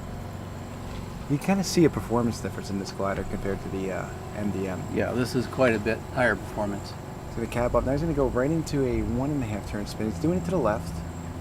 And I think we're seeing a little bit of an on-judge wind coming on. He's going to be fighting the wind here. Good stop, good vertical down. Very nice figure. He's going to reverse Cuban. It's going to be pull 45, half roll, and then a 5/8 loop around.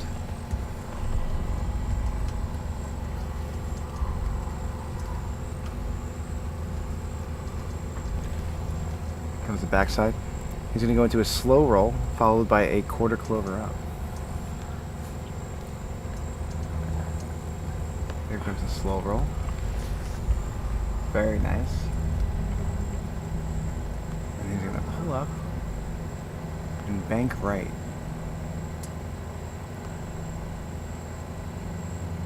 There it comes. Oh, he's going left. And he's going to take it away from the judges. That was smart. He's going to drive this a little bit away, bank right, 90 degree. Then he's got to pull Humpty. Looks like he went a little bit more than 90. Pull, Humpty. Yeah. Sorry about that. You have to just pull Humpty. Did he draw a line? Or was Yep. that a loop? Drew a line. He was positive up, negative down, so that's Okay. easily fixable at home Alright. in practice. I didn't see the line. Then he's going into a hammerhead. Oh wow, what a difference doing the hammerheads in this airplane. I mean this glider. Pulling out, and final figure is a loop.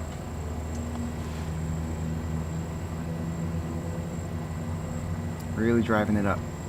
And putting it right in center box. Very nice.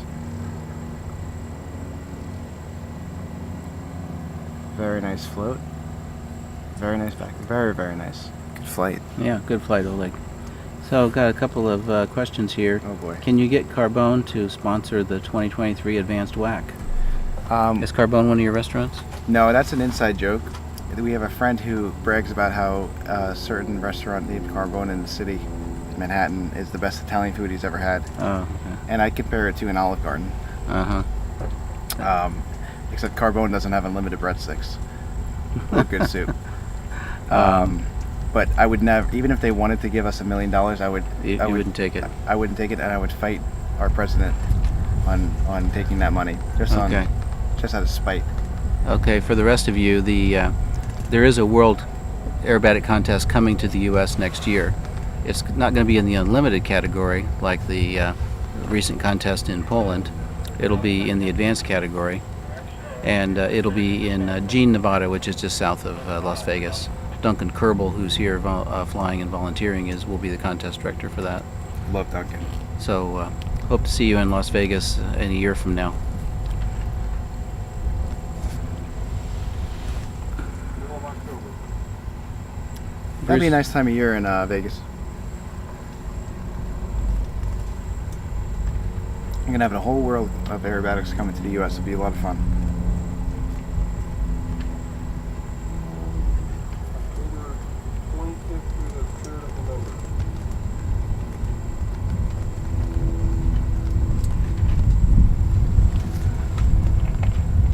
Okay, that was Oleg. Who's coming up next? Sportsman. Looks like we still got 1, 2, 3, 4 primaries. Mostly MSU kids, MSU and UND kids.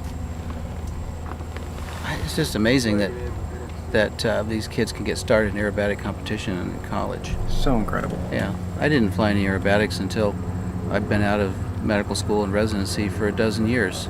It's not fair. Yeah. Who you got a Super D? Red? Josh Feldman. This is a UND Super D, the red one. What category is this? Yeah, primary. Primary. Here we go. Power primary. Got a 45 up. Nice 45. And then a spin in the hand. Setting up. He's really positioning this really well. He's gonna go to the left. And stop. Ooh, a little bit over there. But you see, that's good coaching because you notice how he didn't fix it and he left it? Right, That's really a right. good idea because sometimes the judge won't pick up something, and if you try to fix it, then they'll pick it up. So it's good, and you already got the points off Yeah. at that point. So you Yeah, just and leave we're it. not supposed to downgrade for the correction, but we're definitely more likely to notice the defect if you correct it. That's correct. If you don't correct it, we might miss it. Going into a loop, very impressed with that he didn't correct it, especially at a primary level. That's really impressive. Nice float, good float. Josh is flying really well here. Nice continuous pitch change, not ratcheting it or segmenting it. 180 degree turn. Smart. I would have taken that away from the judges as well. Then he set himself up for a slow roll to complete the sequence.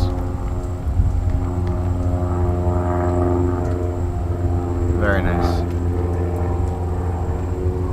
Here comes the slow roll.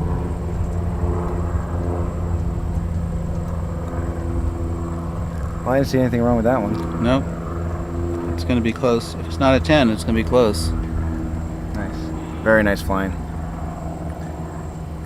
Josh Feldman. Good job, man. Maybe he'll invite me to one of his parties.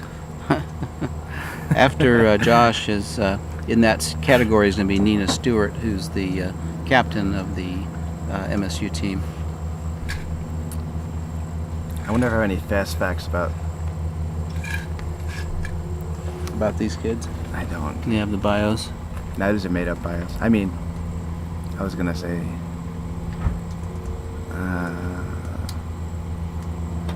I had funny things.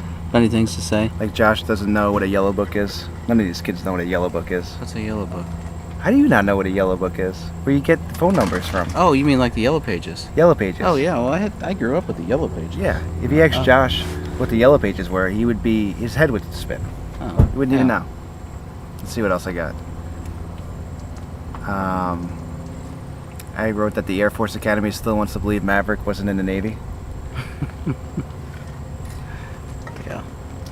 Yeah, that's a fun movie, but he would have been kicked out on his ass the first time he buzzed the tower. Yeah. Negative, Ghost Rider. The pattern is full. They got buzzed the tower anyway. Okay, you're done.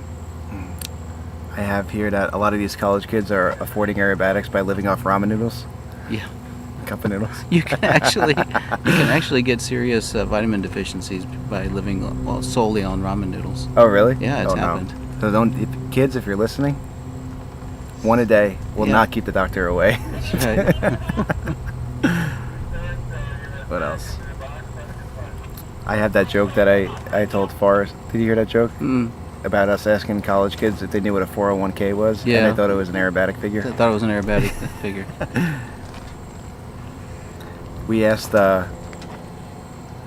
actually, I'll save this one for in the middle of a flight and make the audience laugh. Okay. But I'll show you. Square plus B square. That's why I'm calling my dimensionals. Okay.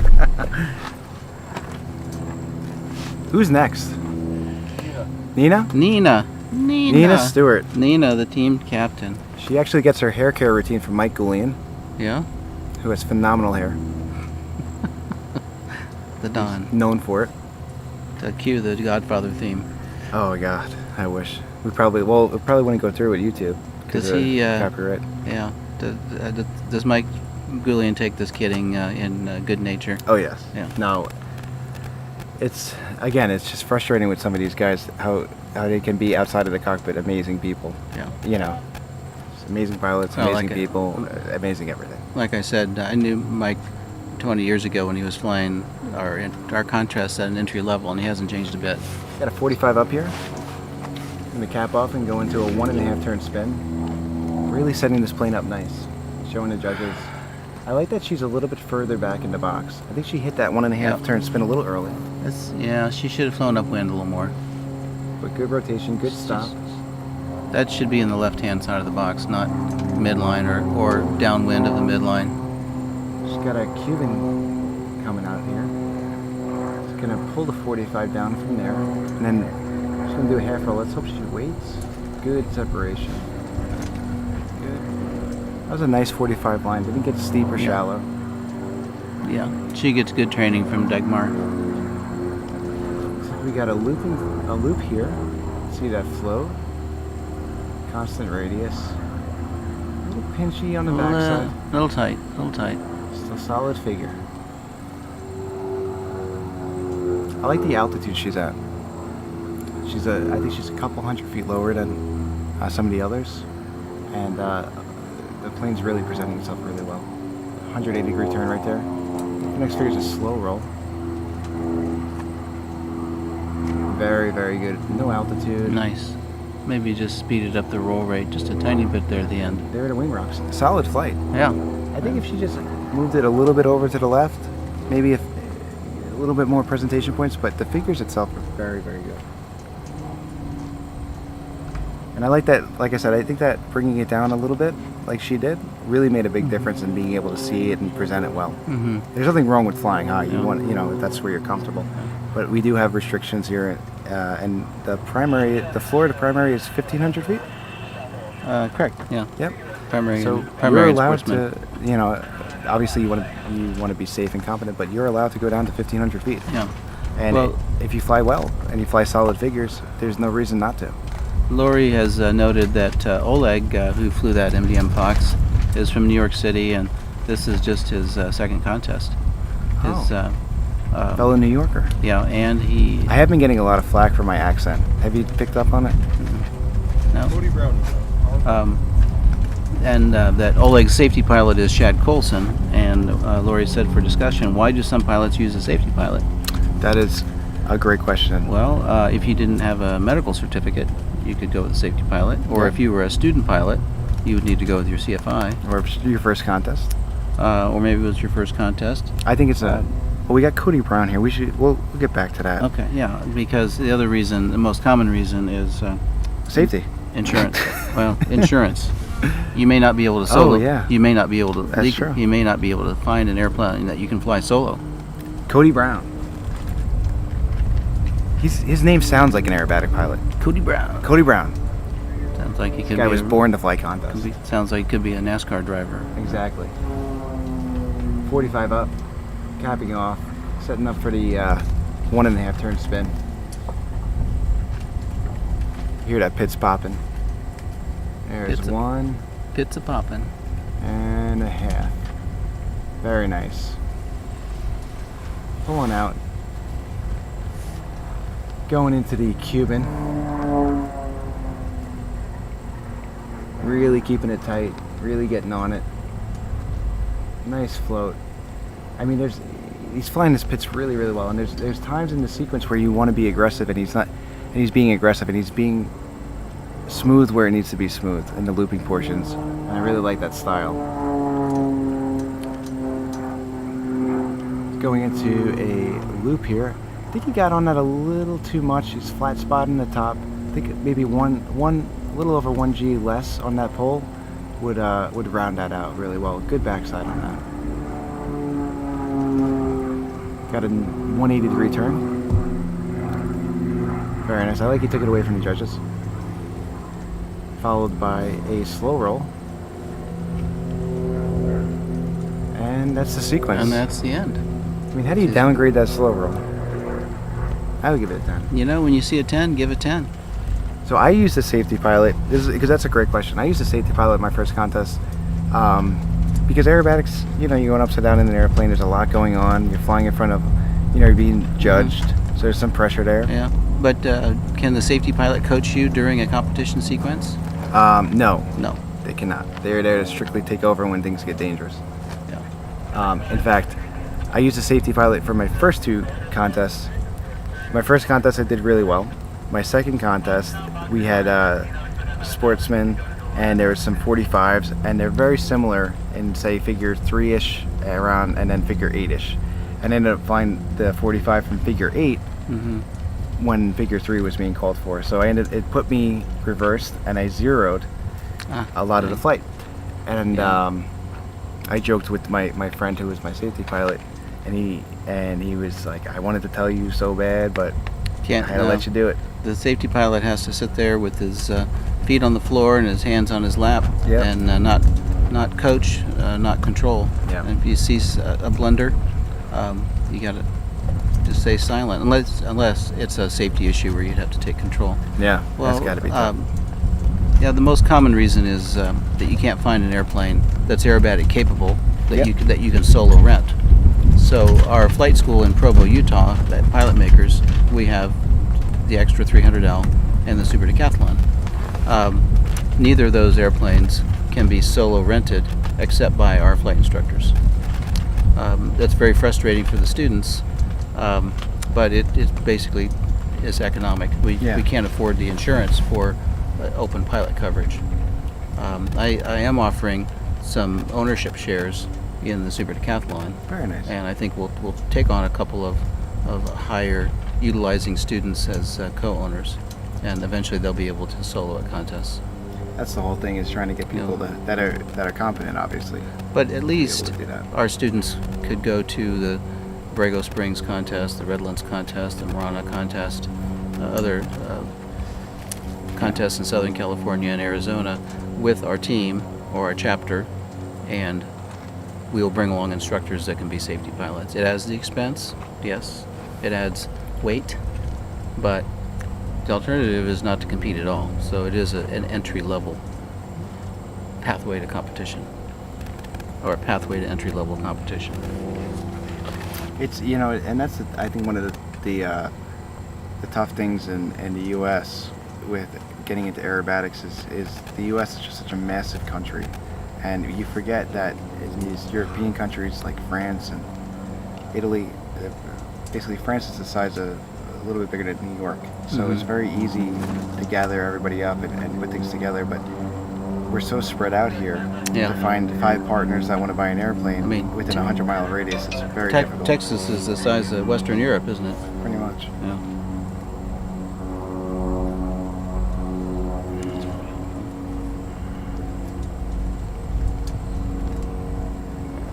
Very helpful.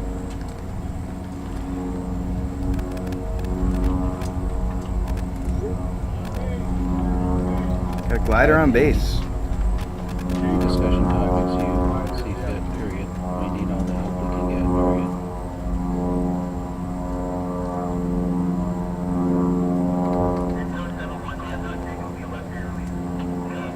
Well, it's very helpful that Lori's been adding in these discussion topics for us.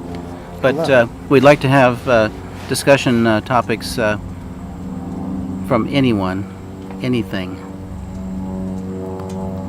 See if you can stump us. If we don't know the answer, we'll make up something.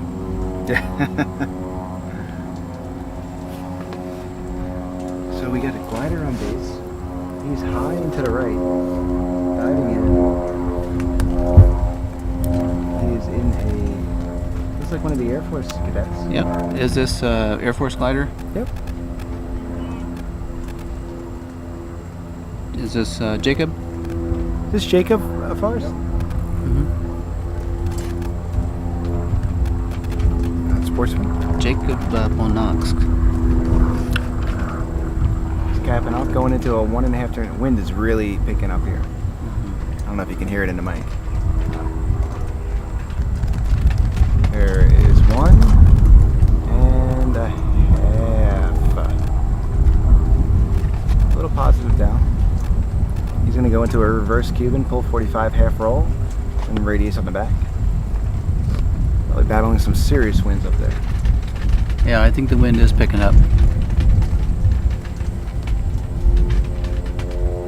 Coming around the back here, he's gonna come level here, or slightly nose down, and do a slow roll.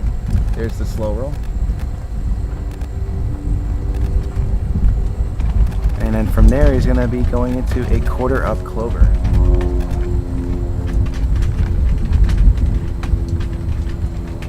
That's going to put him on the y-axis, which will bring him towards the judges. And then from there, he'll be doing a left 90-degree turn. Nice turn. Then he'll be going into a Humpty, a pull, pull, pull Humpty. Doing a nice radius on the top there. Followed by a hammerhead. Proven to be one of the more difficult maneuvers to do in this glider.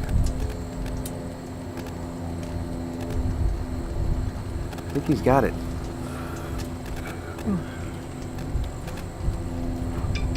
Very nice. And then last but not least, he's going to be doing a loop, figure 9.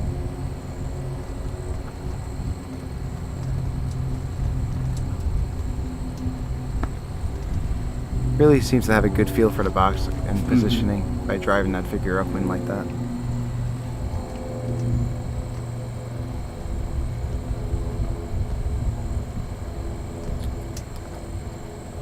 And that's the end of the sequence. And that's the end of the Sportsman glider category.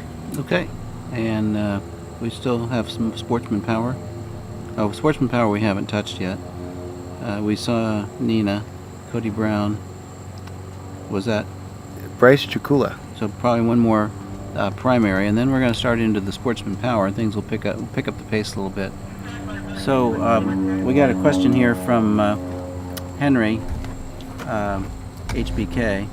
Says, with extreme unlimited aircraft, such as the Panzel, the Extra, the Game Bird, the roll rate seems to exceed human reflex arc times.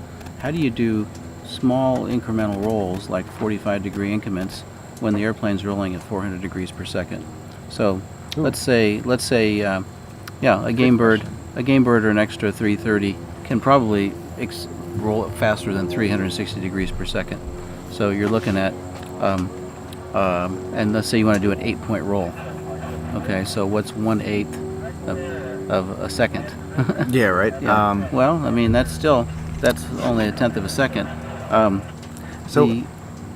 think it's the answer to the question is timing, and the way you achieve that is you build up to the speed.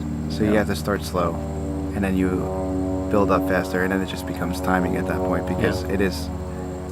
Well, I think the inherent in his question is the idea that a human can't learn to do a physical activity where that depends on millisecond timing. I think it's obvious they can. I mean, if let's say a pitcher's throwing a baseball, Right. okay, and he's got to hit a strike zone. That means he needs to learn how to release This is Michael Hare, our first Sportsman Power. the baseball at an appropriate interval is measured in milliseconds. Yeah. And people do that. That's incredible. Jeez. Michael Hare in American champion super decathlon. Actually, this is not a super decathlon. This is an extreme decathlon. Oh, cool. The difference being about 30 more horsepower 180, between the 210. super and That's the right. extreme, and some other modifications, some different ailerons. He's been flying this very, very well. Cool. He's got a 45 up. He's going to cap off and go into a 1.5 turn spin.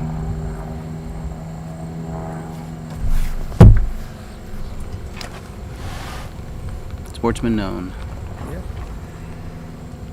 Most of the sportsmen are flying the known sequence. If they flew, this is the third flight for them, correct? This is the third flight. We're So going that into a means wedge here. if they flew a freestyle for their second flight, they must be then flying the freestyle for this flight. Going 45 down with a 2x4 hesitation roll. Going level. And from here it's going to go Immelman. And Immelman, supposedly a World War I fighter pilot evasive maneuver.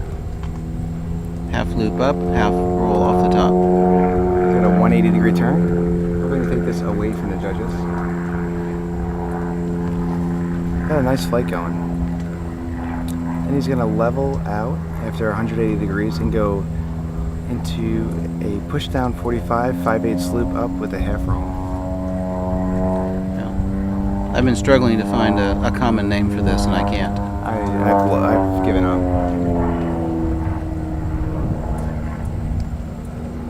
And then we have a 2x4, 2 quarter rolls, and then half loop down.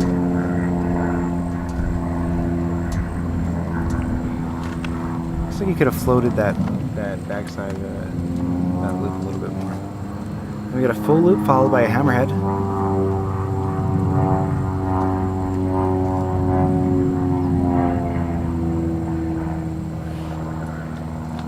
Nice float.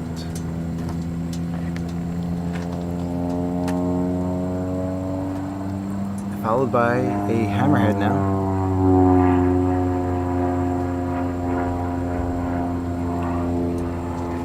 A little bit positive up. No torque. That was really nicely pivoted. He's vertical down. A lot of times when you see them go positive up, they'll be negative down. Mm-hmm. And then slow roll. Especially if their sighting guide is off a little bit. Yeah.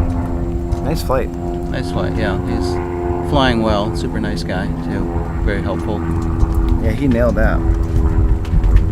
Didn't take long, did it? Next will be Jared Bixenman mixing it up in Extra 300L. So the extras or as I say, my personal favorite. um, in fact, we were honored to have Marcus Extra here over the past few days. Yes, we He's the son of the founder, Walter Extra. Walter designed the Extra series back in the 1970s after he'd been flying Pitts and then a Laser. Decided to design his own line of aerobatic monoplanes, and they're still being produced in Dinslaken, Germany. Recently they entered into an agreement to build a delivery and production facility in DeLand, Florida. I fly the Extra 300L, and I have some students that I coach in their extras, most notably the new NG that you mentioned. That's I in love that airplane. Spanish Fork, Utah. I got to fly an NG. I've flown an NG. Yeah. I had previously owned the 200, the 4-cylinder version. We've got a lot of extras here, mostly 300Ls, some of the older mid-wing 300s, a lot of 330 SCs. A lot of diversity. Yeah, a 300S, a couple of 300Ss, including Patty Wagstaff's old plane that's being flown by Lee Hubner. Yep, and Lee's doing he's with Hangar 145. That's his. Yeah, his company, I guess. video production company. Yep. He's been doing a lot of nice video, incredible. nice drone work here. Absolutely incredible. And this 300L that's flying in, I believe it's one of the ex-Jordanian Falcon 300Ls. It's actually an LP, from what I understand. Oh, LP. Yeah, I recognize the paint scheme. There was a young lady here flew, if not the same aircraft, the same paint scheme last year. Juliana Freschetti. cool. Do you remember her? I don't. She's Brazilian. Okay. Sounds like it's got a 4-blade prop on it.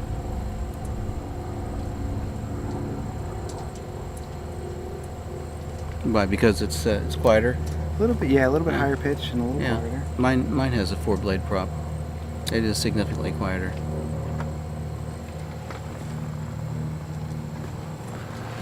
So we're still looking for discussion questions. Feel free to chime in. We've got a couple hundred viewers right now.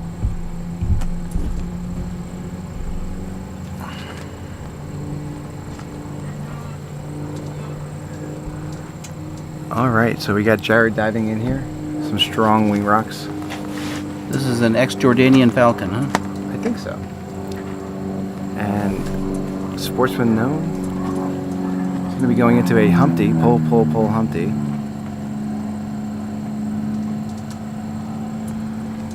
And vertical down. And then level here, going into a 45 up, followed by a 1.5 turn spin. So right here is really got to start chopping power. Before you cap off. Yes. Because you can always add power and extend and position it, but you don't want to be overly fast. Yeah. But make the power reduction smoothly. Oh, absolutely. Nice stop. Good vertical down. Yeah, the nice thing about the Extra is it's got that nice long throat Yeah, throttle on the left. It's no problem to be making absolutely. power adjustments even when you're pulling G's. Got a wedge here, pull vertical up, and then pull 45 down, followed by a 2 of 4. Drawing a nice long line here. Strong points, a little steep. And going back to level, and going into the Immelman. I feel like a lot of the Sportsmen in primary, this whole flight, are struggling to get to the upwind side of the box. You just got to drive it. Yep. Sometimes more than you think. Got a 180-degree turn. This is where having a coach on the ground helps. Absolutely. Because you're struggling, you're looking at the box, and you're thinking, should I go further? And the coach is on the ground yelling at you over the radio. Drive it, drive it, drive it, drive it. Okay, Yeah. drop it there. And Yeah. you think, gee, I have to drive it that far? Yeah. And because you can't tell from inside the airplane what these figures look like. You Yeah. got to have somebody on the ground. Especially with the Paramax. 2 of 4 here. Yanking it a little bit too hard. You gotta really float that first part of that split S just to show a radius. Got a loop going on here. Nice float. That's a really nice round loop. Let's hope he doesn't pinch the backside. And I don't think he's going to. That was a really nicely flown loop. Followed by a hammerhead into a slow roll.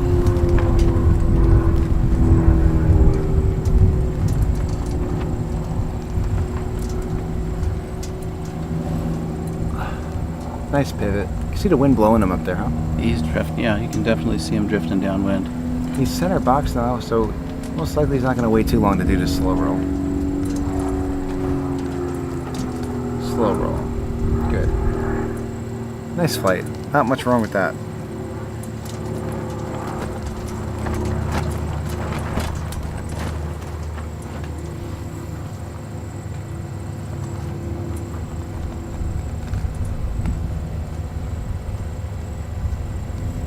Next up, we got Sarah Arnold flying a Super D. Lori is asking, how many G's is the glider pulling at the bottom of the loop? That's a great question. I'm not sure I have an answer to that, but I suspect that it's 3. similar to, but maybe slightly less than the power. I think a 3-ish. Maybe Yeah, 4 3. max. Yeah. Not a lot of weight there. Unless you got something with a whole lot of static thrust, I think you need a 3.5 to 4 G pull to do a loop. At least when I'm teaching loops, either in the extra or the super decathlon, I always tell them you got to pull 3.5 to 4 Gs. If you don't, we're going to run out of energy before we can float around the top. And the entry G speed, you set the entry G force, and then you're gradually releasing the back pressure as you go up across the top. Sometimes even getting the stick a little bit forward. Yeah. And then the back pressure comes back in as you get toward the bottom of the loop, and you should finish up at the same position, the same airspeed, and the same G loading as you started off with. Agreed. Very nice. And again, Sportsman starting off with a pull, pull, pull Humpty, followed by a 45-degree upline. He said she's flying a free. If she's flying a freestyle, we'll have to ad-lib this because we don't have a copy of that freestyle. Secret. Diving in. And who's this? This is Sarah Arnold. Sarah Arnold. Super decathlon. She and her father fly this Super D. Alright, nice strong pull. Looks like she's going straight to the vertical.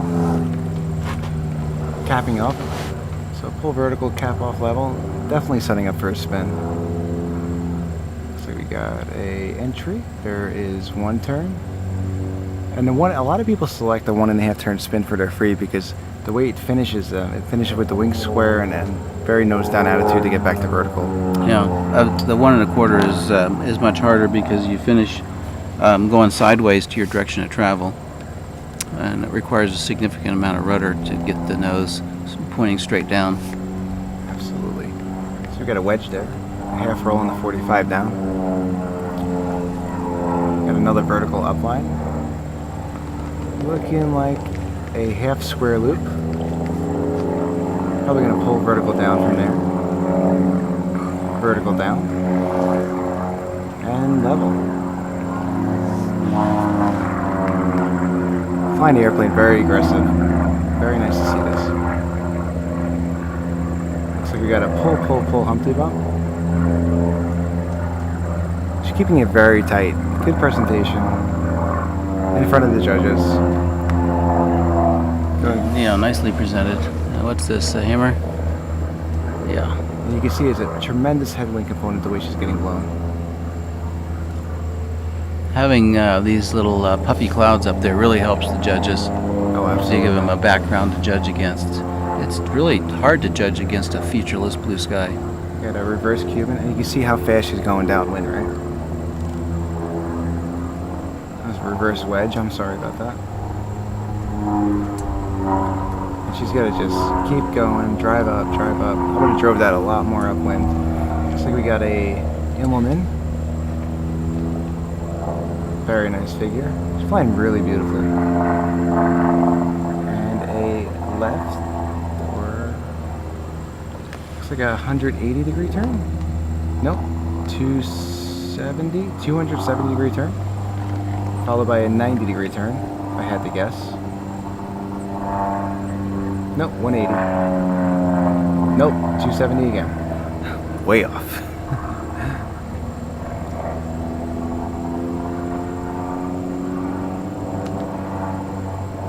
And wing rocks. Yeah, and this illustrates why the judges always have to have a copy of the sequence in front of them. their assistant is going to call out the next figure, so their brain is primed for what they expect to see. Then they grade the figure against perfection.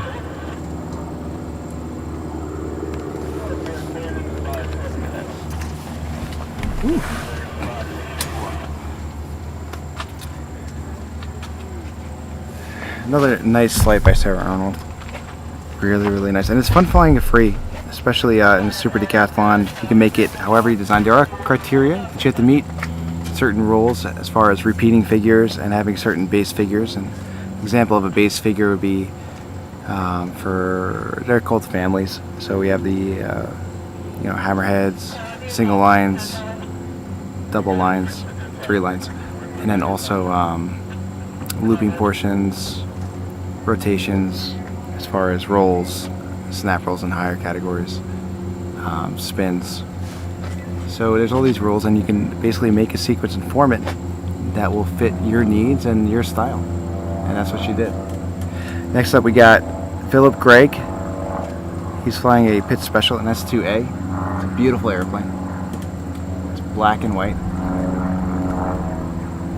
And this airplane's got a IO 360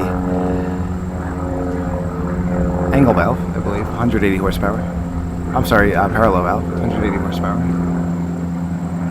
The constant speed prop, 4 ailerons.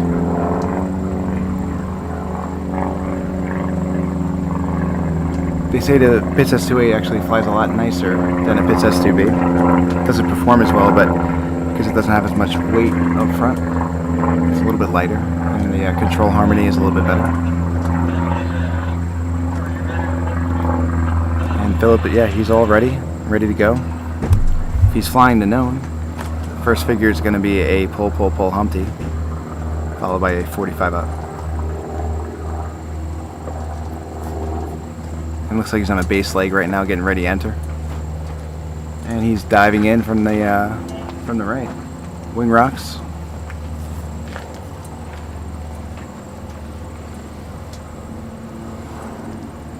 Leveling out, going into a Humpty bump.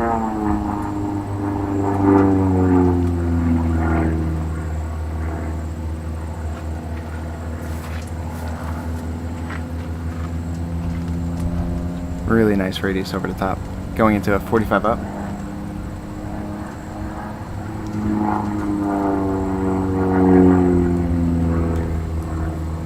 Capping off. Next figure is going to be a 1.5 turn spin. He's really got to drive this. It's going to feel uncomfortable. Yeah, a little too soon on that 1.5 turn spin. It's going to put him downwind. And to have a tailwind, he's going to be going a lot faster. So he's really got to enter figure 4 a lot faster, which he did. He's vertical up. And he's going to pull around to 45 down with a 2-4, 2/4 rolls.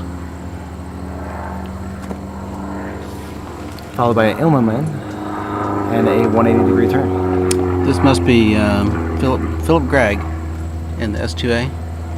It is, and I'm not sure if he's flying a freestyle because he just pulled vertical and did a half square loop. And then a half square loop down. And a half square loop down. This might be a freestyle.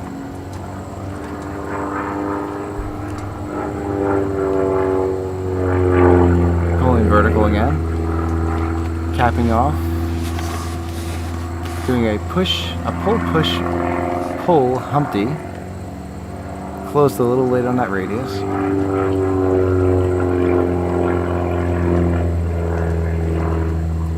Back to the vertical. This seems like he's setting up for a hammerhead. Beautifully done. No torquing. Very, very nice. And a slow roll.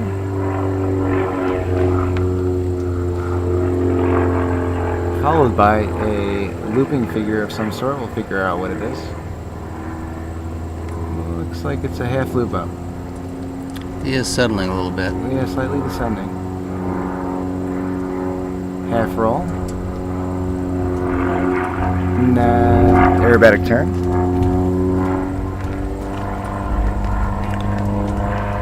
And there's a wag. And he's wagging out. That's the end of the sequence. Very nice flying. We haven't had any questions lately. Let's have some questions. We need material. We need discussion material.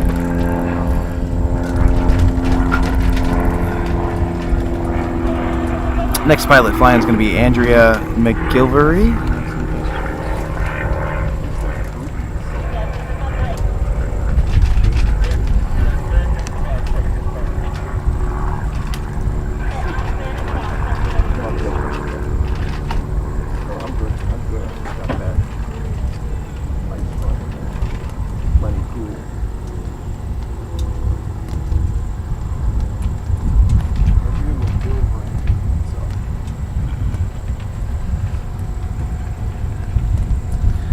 Yeah, ask us some questions. Professors of aerobatics are standing by.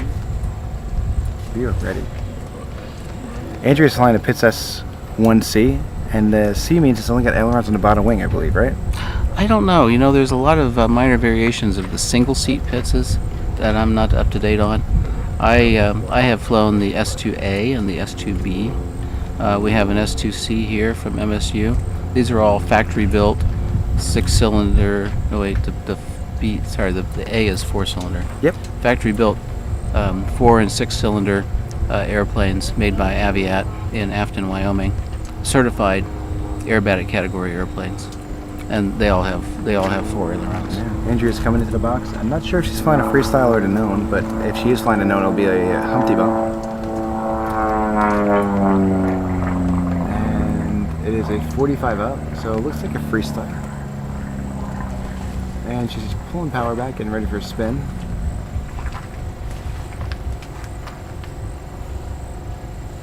There's 1 and 3/4.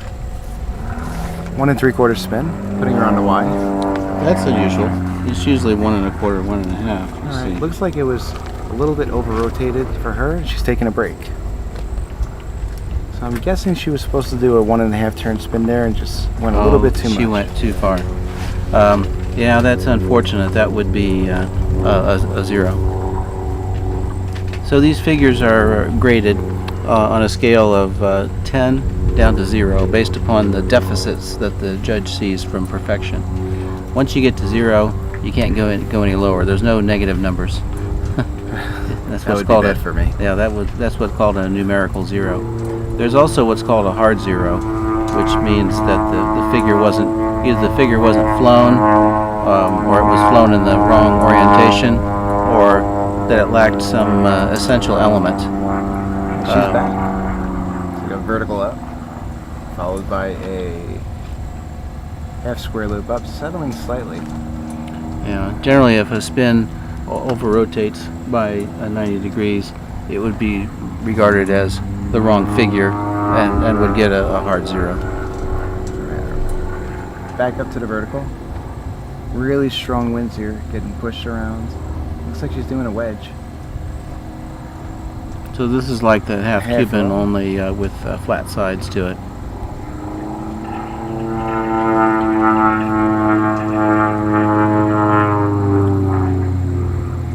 A looping figure here.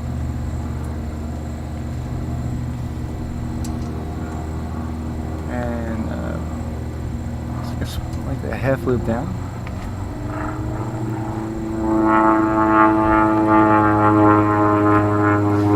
So Back up to the vertical. back to the vertical.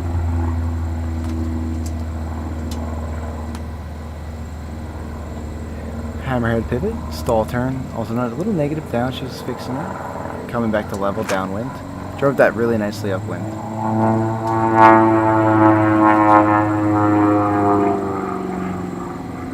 .45 up with a half roll. Coming back down. Looks like a reverse Cuban.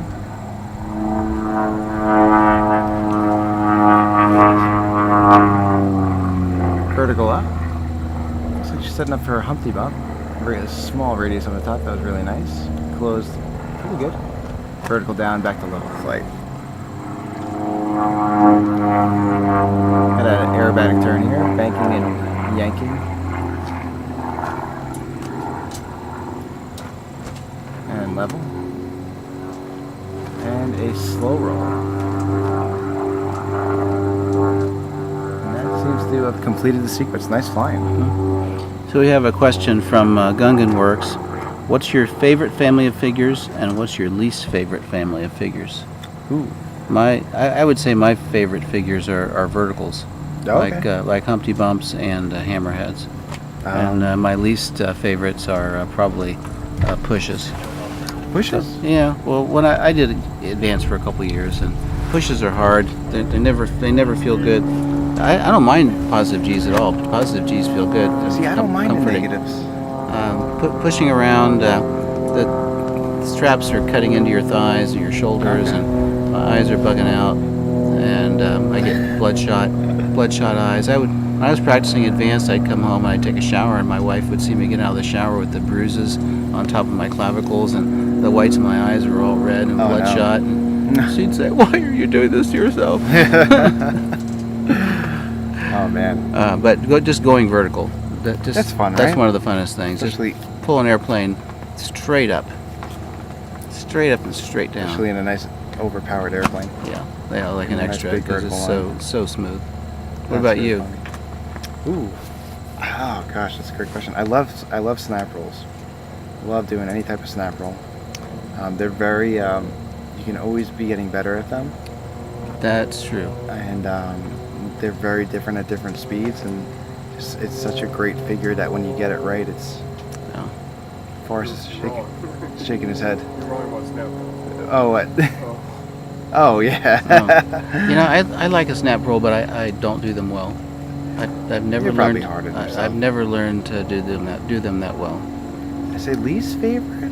That's Least a great favorite. question. Least Snap favorite. roll in the context, like snap roll on downline, I think my least favorite. snap roll coming off a hammer. Yeah, building speed. Least favorite figure right now, I could say two. Well, there's a lot of least favorite figures now because I'm learning. But the down loops with rotations on the bottom to really make those look good.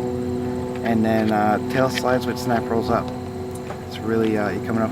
It's really hard to get the airplane cleaned up after the flick and having the plane flop the right way. I can't comment on tail slides. I've never done them.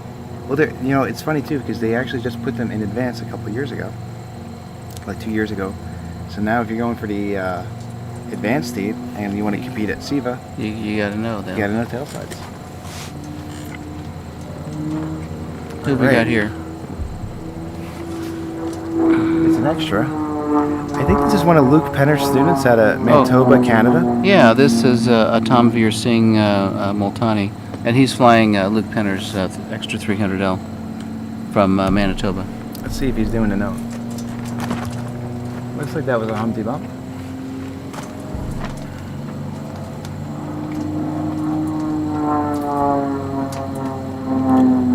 At 45 up.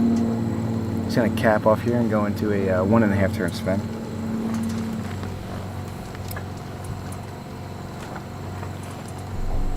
There's 1.5. Good stop. He's slightly negative.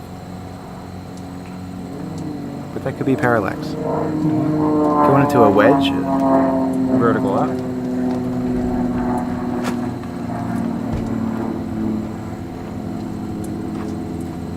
Pulling 45 degrees down with a 2 of 4 quarter rolls. A little under on that first point, slightly steep, but good flying.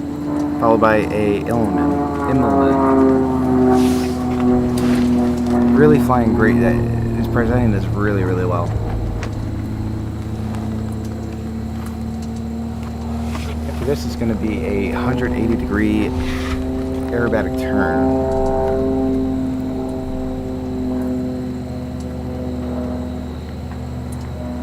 We can get a little bit, look like a bank variation going on a little bit. And he's going to level out here and then push down 45. Nice aggressive push. That was really nice. Good 45. My 5/8 loop with a half roll on the top. Really nice radiuses. Just flying really smooth. 2 of 4 2/4 rolls to get inverted and a half loop down. 1, 2. I think he might have just over-ruddered that a little bit. Coming down and setting himself up for a full loop, followed by a hammerhead.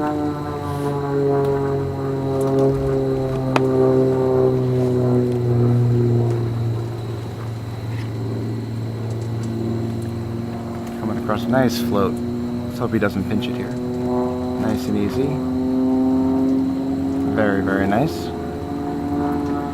Followed by a hammerhead. Really nice backdrop with these clouds.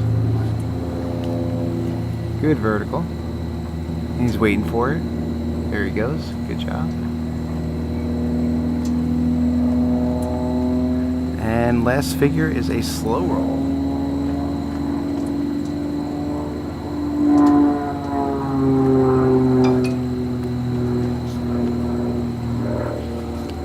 Very nice slow roll. Good flying. Good flying.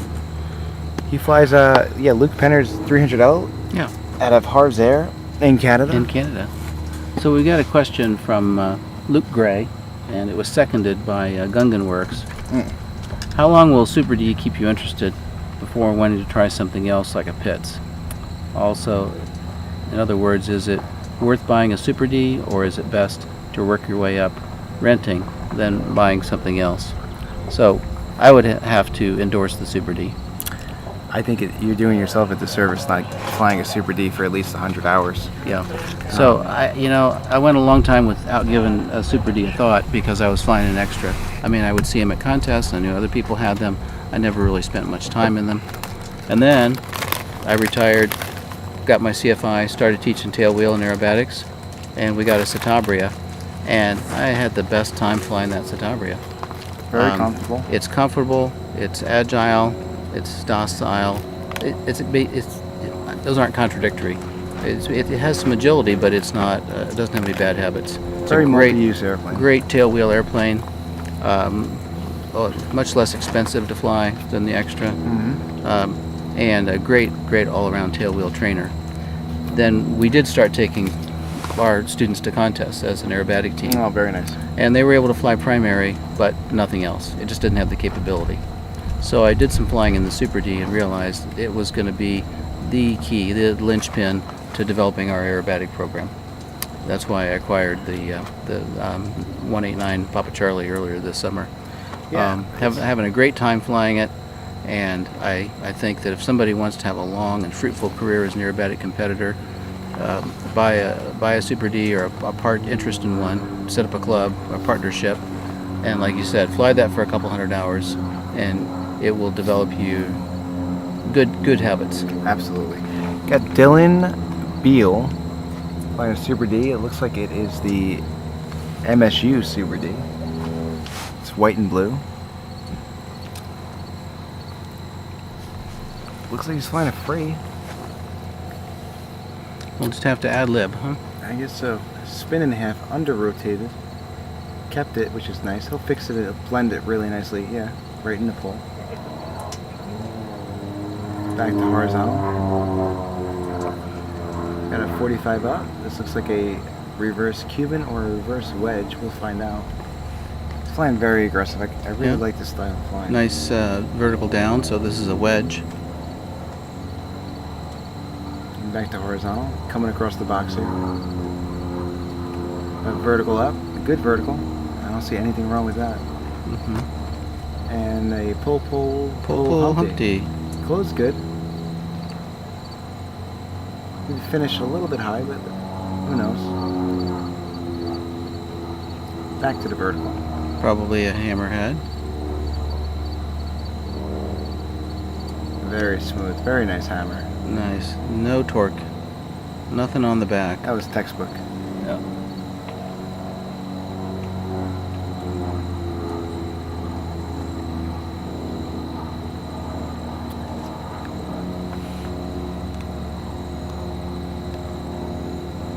Another wedge coming.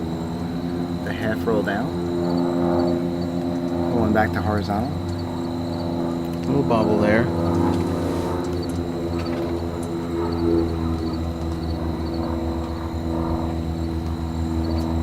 full loop.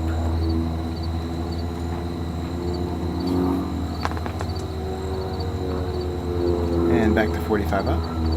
Looks like a Was a 45 entry into a hammer. It's like, yeah, a 3-line hammer.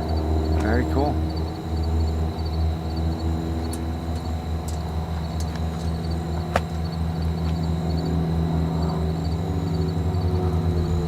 And a aerobatic turn.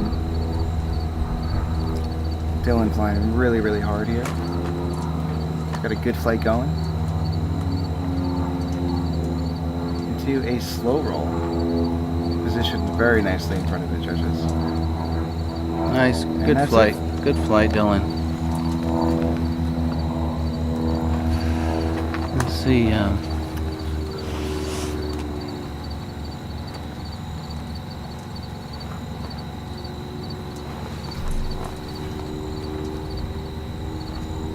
So, Sviatoslav Nikolov asked if the gliders are done. Yes, I believe we're done with the gliders in this category. We're just all up into powered sportsman right now.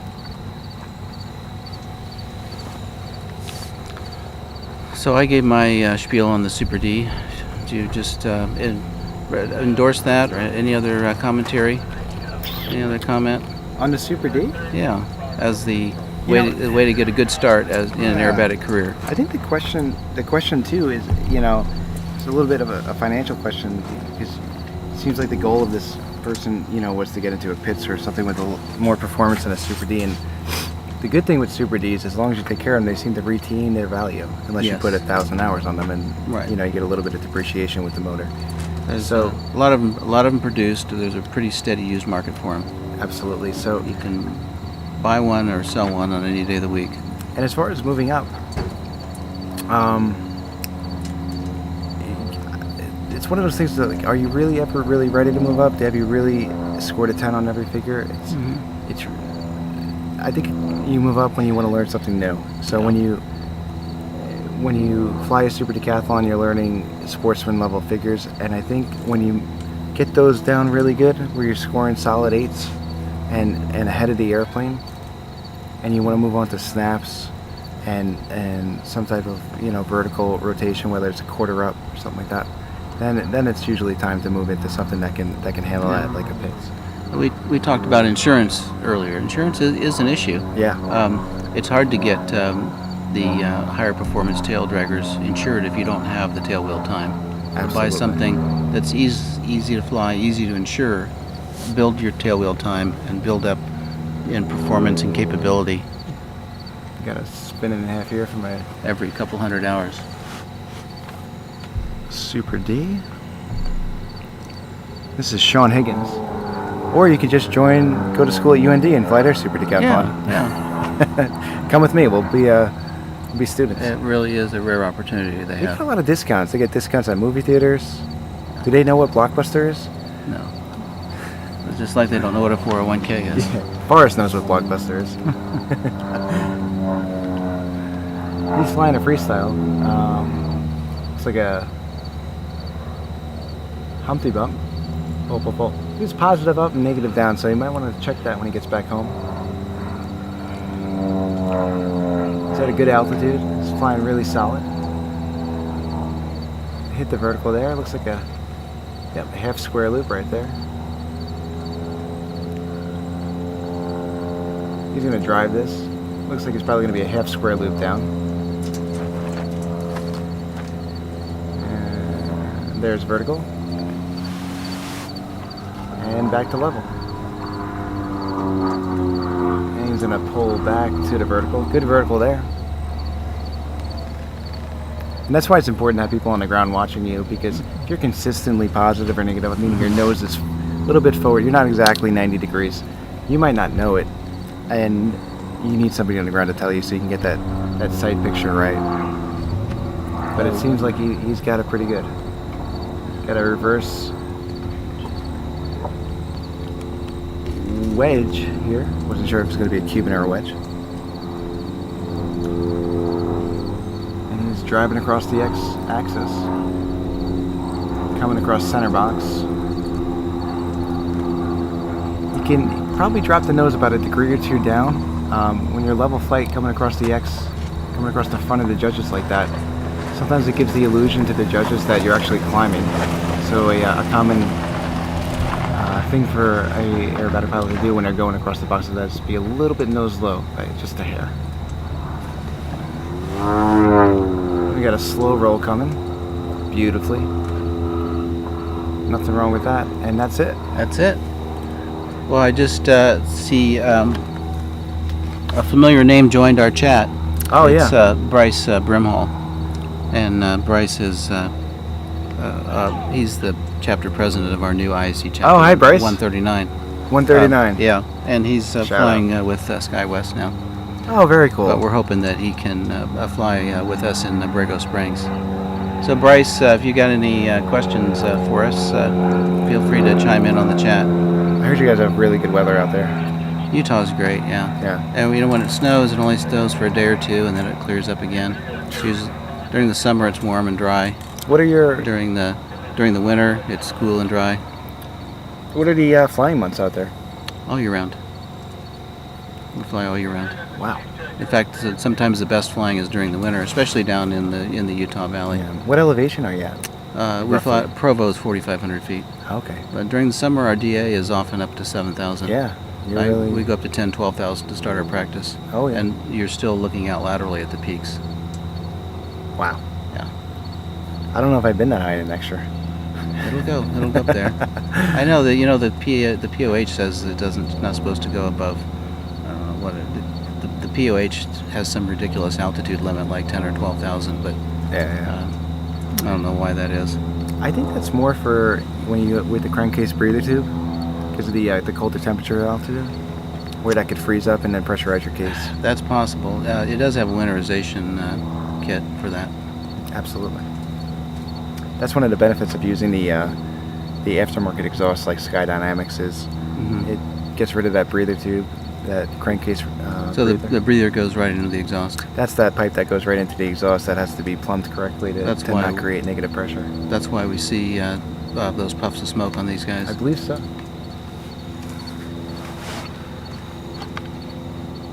Either that or there's some smoke oil swishing around in there. Yeah. But it is nice and white. All right, here we go. Who's next? We have Andrew Coughlin. I wonder if he's really related to Bill Coughlin, or who's the Giants coach? Oh, I don't know.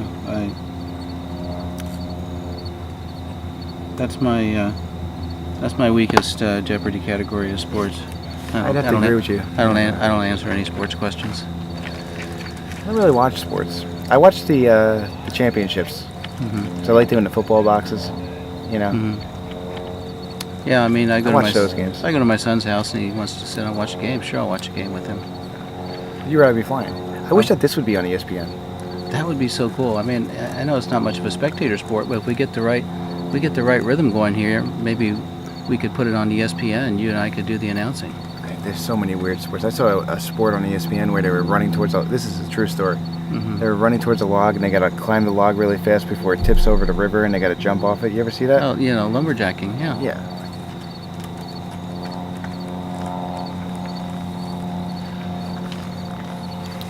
All right. Sean Higgins is setting up big time. Take a couple photos of us.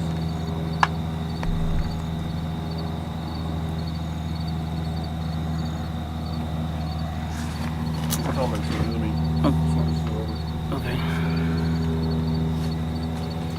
Is that VHS? Yeah. Be kind. Rewind. Bought this to eat too. Okay. Who we got here? It's the right size. We got Sean Higgins. No. Yes. No. Andrew Coughlin. Andrew Coughlin. Red Super D. Red Super D for UND. Super D, UND. 4 more sportsmen.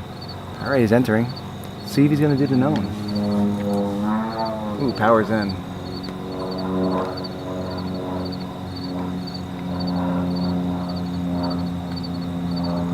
All right, pulling vertical. Looks like he's starting with figure 1 with a Humpty Bump. Pull. Oh no, he's capping off. Setting up. So this is a freestyle. So 1 and slow it down. Ooh, went overnight. Ooh, gosh, that's tough.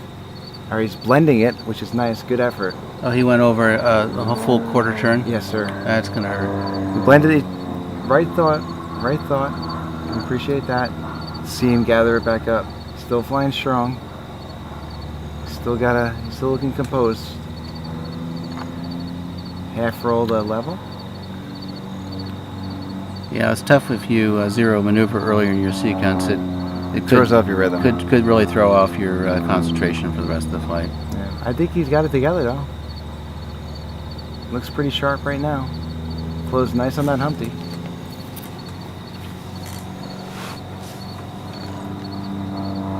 I heard Mike Lentz makes them do at least 500 push-ups for every time they do that. That'll teach him. That will teach him. Man, I've had some doozies. I was at Nationals.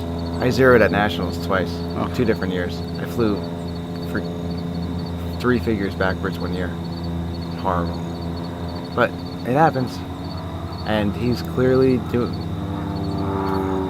well. Didn't seem to affect him at all. Back to the vertical. He's flying really strong lines. Mm-hmm. Very strong. Good pivot. So easy to torque in a Super D. So much going on. I've got a lot to learn on the hammerheads.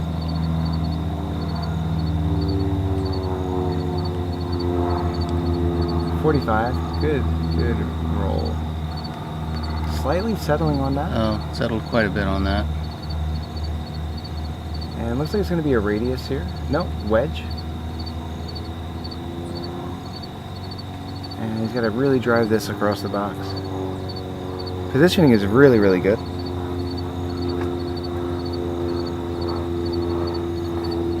And yeah, Andrew's doing a great job with this airplane right now. Really good radiuses.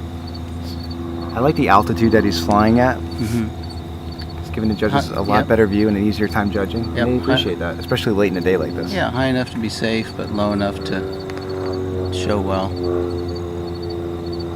And slow rolling. Very nice. Good flight, Andrew. Way to come back from that spin. Nice. I tell you, the Super Ds, they really wrap up sometimes. Yeah. And then, you know what the issue is three that more. you practice at home, Mm-hmm. and you got the sight picture down, and then you come to an airport like this that's got 20 runways, Yeah. and it's rotating so fast, and you just lose it. Well, like I mentioned before, I was here 3 days before the contest started with Gary DeBon running the practice box. We had open practice days and some reserved official practice days. Yeah, it's good.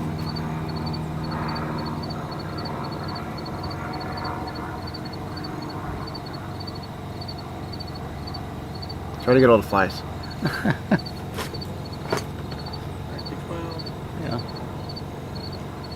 Yeah. Now go back and get the whole setup.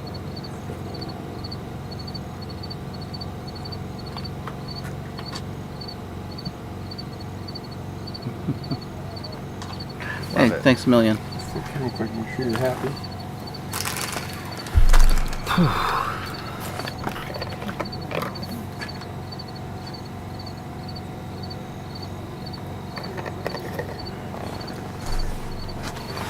Almost there, Forrest. So they have the awards tonight? thought Tomorrow night. So this will wrap up the Sportsman and primary category.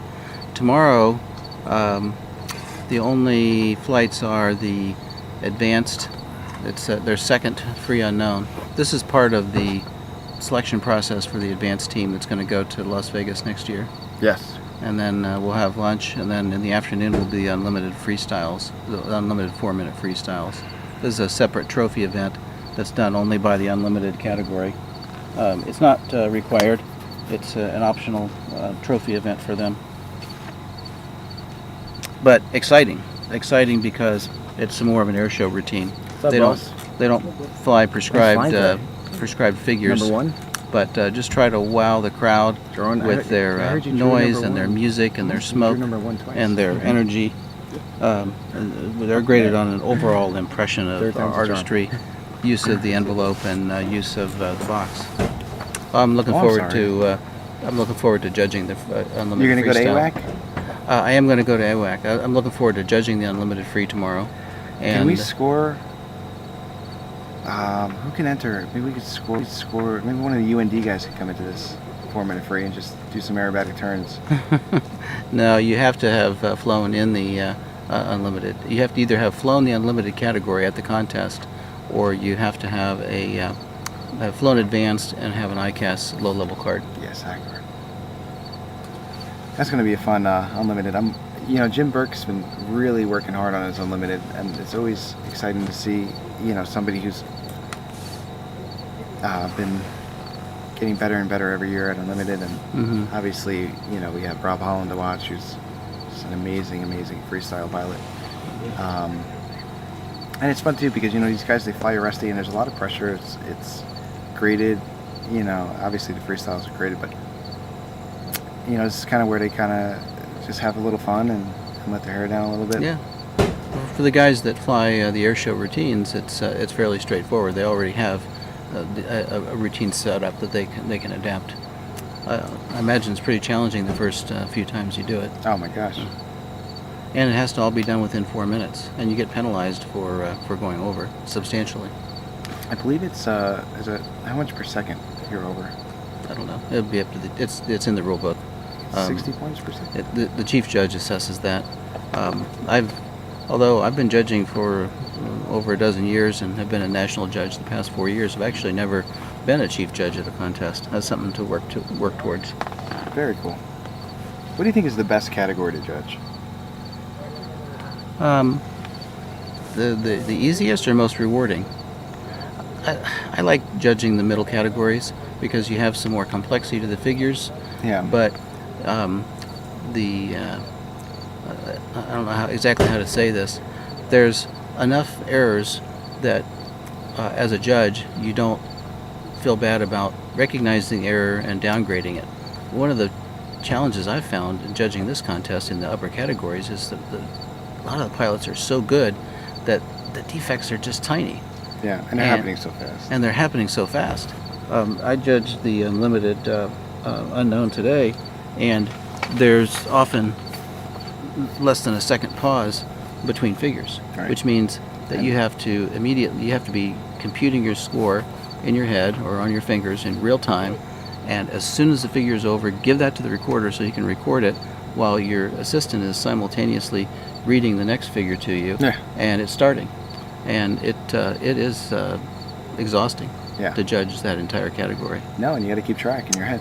All right. I'm here judging all advanced and unlimited flights. I'm not sure how I got that, except that I guess I volunteered for it. It would be actually a little more leisurely, a little more relaxing to judge some of the lower categories. Yeah. But they're having less experienced judges do that. I think intermediate is a great category to judge. I really do. Yeah. A middle category. I think you can give not to say you can't give a good score for unlimited, but it's just so much going on, and I feel like intermediate there's enough time and the pace is good where you can really assess a truly accurate score. Yeah. And the second flight in unlimited are freestyle, so every flight is different, which means you have to be able to review a sequence and very rapidly assess it and know what the figures are. Yeah. And the unknown, traditionally an unknown, everybody's flying the same sequence, which makes it a little easier, but this is a national contest, so they're doing a free unknown, which there were 5 different versions of the same series of figures this morning, and that was particularly challenging. Then you add in the video reviews. You listeners have heard us chatting with Forrest in the background. He's our videographer who's videoing every flight for potential review by the judges. And although we don't see that much in Sportsman, it's the majority of the flights in Unlimited today had a video review. Yeah. And that takes extra time. Yes, it does. But yeah, extremely complex. And then not only that, you have these highly complex figures, and then you have these extremely fast rotating airplanes. It's like, oh boy. And if they make an error and they fly off in the wrong direction, or they omit a figure, then it's difficult to immediately figure out where they restarted, and are you judging the correct figure in the sequence, in the correct orientation. Yeah, I enjoyed watching the Unlimited today, especially the Unknown. I thought it was very, very well executed. I really enjoyed watching Jim fly.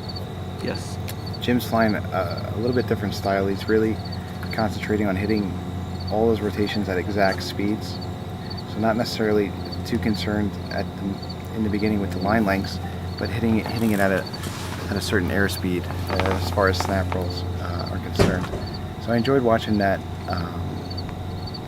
that type of flying. I thought Goody Thomas had a phenomenal flight as well. Craig Gifford, terrific flight. Yeah. So some really, really good flying, and these are unknowns. It's really, really hard to do. Yeah, it's just amazing that they're able to fly that well, having never practiced that sequence before. Yeah, it's unreal. It shows the depth of their knowledge in being able to fly unfamiliar figures. Approaching the end, we got 3 more pilots left. Yeah, I think we'll take a little bit of a break here. I got to go put some insect repellent on. Yeah, it's getting a little buggy over here. Huh? Bugs are coming out.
Okay, we're back.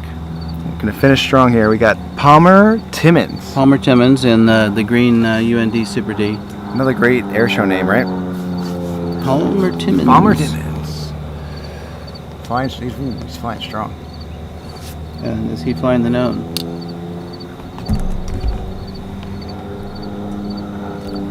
Let's see. Pulling up to a vertical upline. Capping off. I like the way this person's flying here. It's not flying the known. It's flying a freestyle, but flying it really well. Good backdrop with these clouds. It's beautiful. It's like a Bob Ross painting. So some pretty little clouds here. And we got another pull up to the vertical. Guessing this is probably going to be a hammerhead. Kicking a little bit late, but good execution. And pulling out to level flight. Flying the airplane very, very well. This is going to score good. It's like, I bet it's going to be a reverse wedge. A little too much forward stick after that half roll. Got a little steep. Good vertical down. And pulling out to level flight. It's keeping it very compacted. Very in front of the judges. Good presentation. Let's see if we can keep it going. So you can keep the rhythm going. Yeah. Half loop up here. I'm guessing it's going to be either a half loop down or a half square loop down. Another half loop down. Nice radius. Got a slow roll.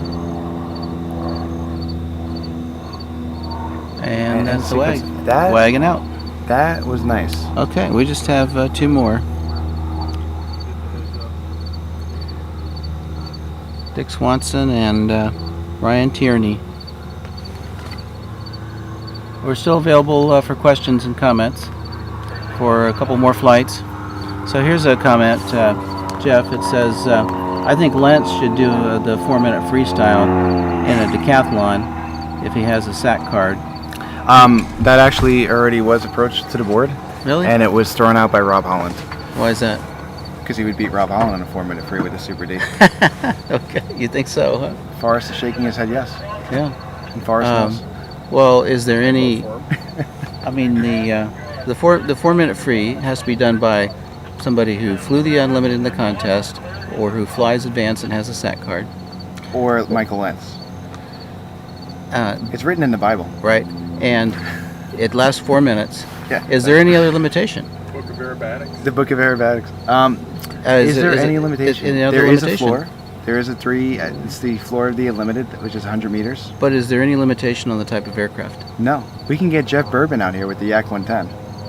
Well, I don't I know think about that. I think the airplane has to have flown in the contest, from what I understand. Okay, it has to have flown in the But contest. I don't know because Jim Burke bought an MXS Mm-hmm. and is going to be flying. I mean, the SC is a greater ST airplane. Do they let Yeah. advanced guys fly in?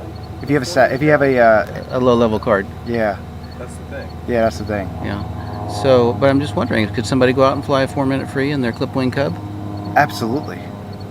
We were trying to get everybody to come here, fly 4-minute free. That's the best part about a contest. Yeah. They flew it in the contest. As long as they flew it in the contest. Yeah. Well, I mean, I've never seen anything in the 4-minute free except the. Win the 4-minute free in a cup. See what that does. I've never seen anything in the 4-minute free except the usual fire-breathing Do I see him standing up over there? carbon fiber monoplanes. He'll get the word back, right? Yeah. But All of a sudden, we're going to see a black Cub with checkerboard. Cool. All right.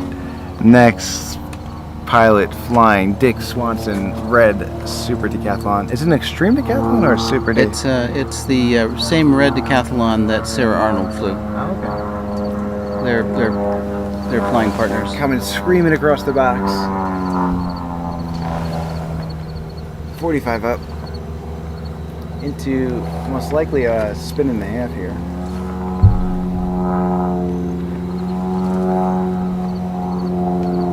There's 1 and 2. Good spin. Coming back horizontal.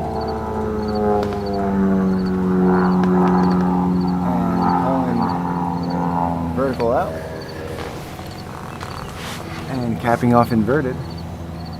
Nope, sorry, a wedge. 45 down. Half roll. Good 45. And level.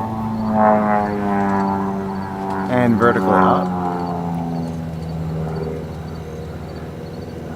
Looks like a half square loop up. I think this might be the same one that Sarah flies. Probably. Same airplane, same sequence.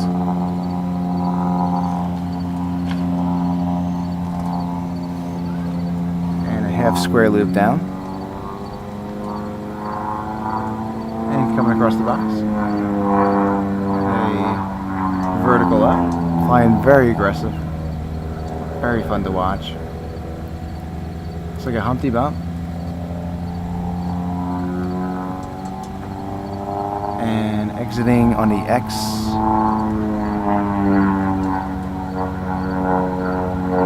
Another vertical up here. Slightly positive.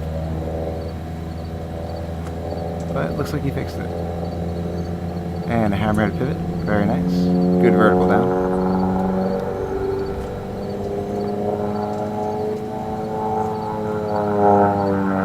And 45 up. Half roll. Good line after. It's like another wedge, reverse wedge.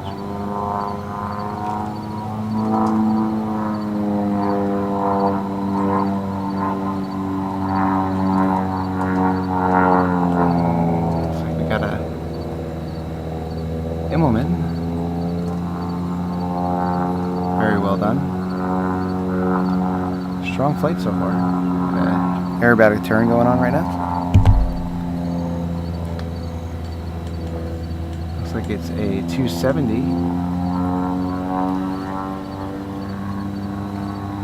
And another aerobatic turn.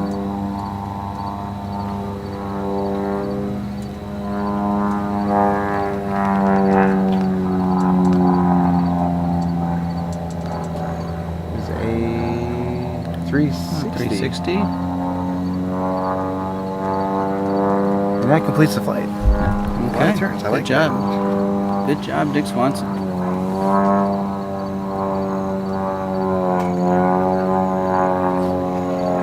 So, Champion 428 says Aaron, I assume he means Aaron McCartan, flew the NG last year but didn't fly it in the contest. Could Lentz do that? Yeah, absolutely. I don't see why not. Right? I don't think Lentz Michael has flown an NG. Well, we'll see. Flying a mid-wing in the contest, flying it very well. I think he's in 4th or 5th place or something. Yeah, he's doing very well. Terrific guy. So he's a professor at University of North Dakota. Great educator. He's getting a lot of young people interested in aerobatics through their collegiate program. Yeah, just a fun guy to be around. He was actually the top scoring American pilot at Worlds in Romania. Flew a Panzel. In the advanced Yep. Worlds in Romania. Yep. Flew very well.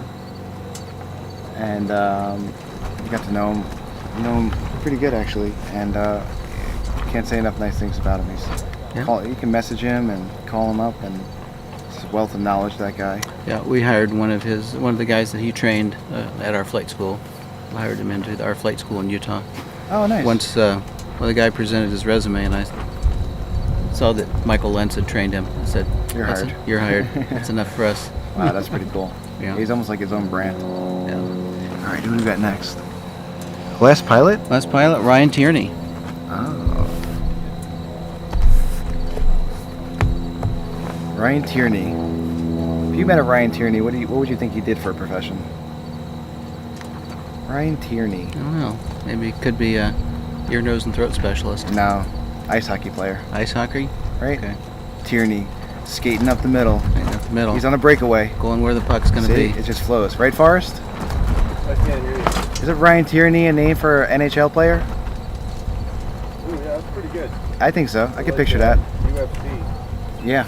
But Right. he's just going to kick butt in aerobatics right now instead. Right. There he comes. What's he flying? He's flying a Super D. This is MSU?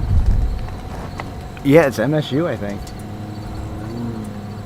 Tierney trading his ice skates for flying. 45 up.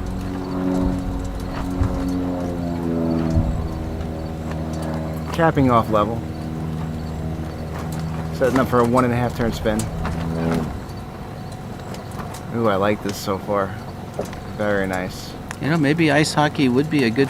Look at that stop. Good training for aerobatics. I guess so. He just nailed that spin. Sometimes people that are involved in other motorsports get interested in aerobatics. I know of at least one motorcycle racer who switched over to aerobatics. I love it. So you got a wedge here, half roll, 40. Oh, 2 of 4. Look at this guy go.